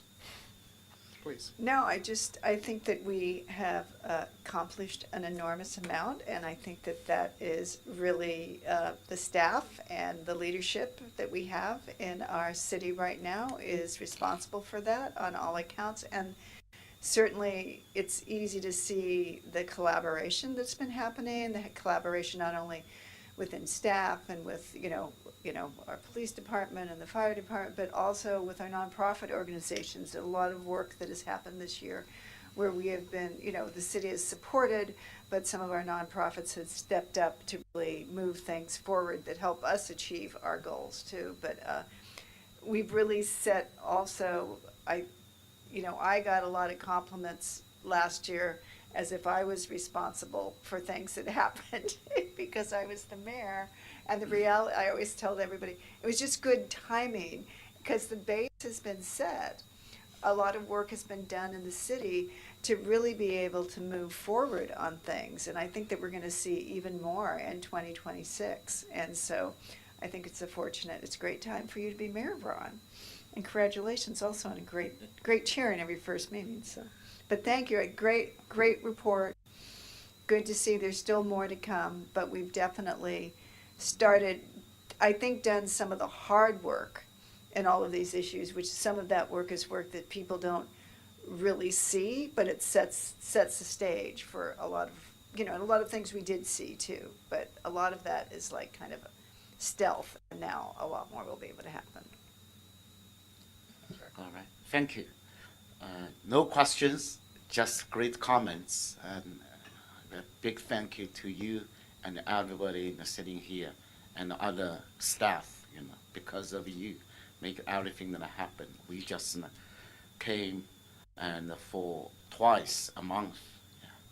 So sometimes I really appreciate something unexpected. For example, this kind of agenda prepared like this way. And because this Friday we will have the goal setting, and then you design this reviewing, fresh on the mind. Yeah, that is, although it's little, but it means a lot of things. It's not everyone can do that. So much appreciate. Well, I just want to thank everybody for their exceptional work. I travel the community and get lots of feedback. And I can tell you that the community recognizes the work that you're doing if they don't come to you and personally tell you. An example, Mr. Jans made presentations to apparently the Rotary Club and the salon, ladies salon, whatever that group is, and people were very impressed. And so as a team, you have a lot to be proud of, and look forward to much more in the future. Yeah. And to our Mendocino rep. It's Humboldt County. Sorry, you're way up there, somewhere in the trees. It's up there. No, I know we're going to be discussing this later this week, so I'll reserve my comments until that time. Thank you. Okay. I made an earlier comment about my wandering the conference hall with a tag around my neck saying I'm from Sonoma, and I believe as I look across, I'm looking at the reasons why I'm so proud to serve as a council member for this incredible community. And I'm reminded also that, in fact, somebody that I am fond of reminds me frequently that we are a small staff. And yet, as we review the goals and the priorities and what we've accomplished, there has been a lot accomplished. And as Patricia says, that a lot of it's been laying the groundwork, and it hasn't been very visible. And unfortunately, I'm a very visual kind of guy, constantly looking around. So I'm excited about this next year, very excited about the foundation that's been built. And it's something that I am very encouraged and excited to be part of. So again, thank you to all of you for all your hard work. So with that, I believe it just asks for compliments, and that's it. So I believe that you don't need anything else. So let's bring it home to 9.4. Letters of interest received in direction to Mayor Wellander or his designee regarding nominations for appointees to regional commissions and committees on behalf of the Mayors and Council Members Association of Sonoma County. And I am very happy to Mr. turn Mayor, this over. just point of order, it is after 9 o'clock, so technically we do need a vote of the majority of the council in order to take this new item up after 9 p.m. Yes, sir. So, recognizing that we talked too long, do I have any thoughts about continuing? Please share it, and do we need to make a motion to continue? I want to continue. I would make a motion to continue. I'll second that motion to continue. We don't need to discuss it, so let's go for a roll call. Councilmember Dean. Aye. Councilmember Farrar-Rivas. Aye. Vice Mayor Lowe. Aye. Councilmember Gurney. Yes. Mayor Wellander. Yes. Thank you. The motion carries. Okay, unanimously. before I was interrupted by our attorney. I'm happy to turn this over to our clerk for background. This will be a very brief report. The City of Sonoma is a member of the Mayors and Council Members Association of Sonoma County.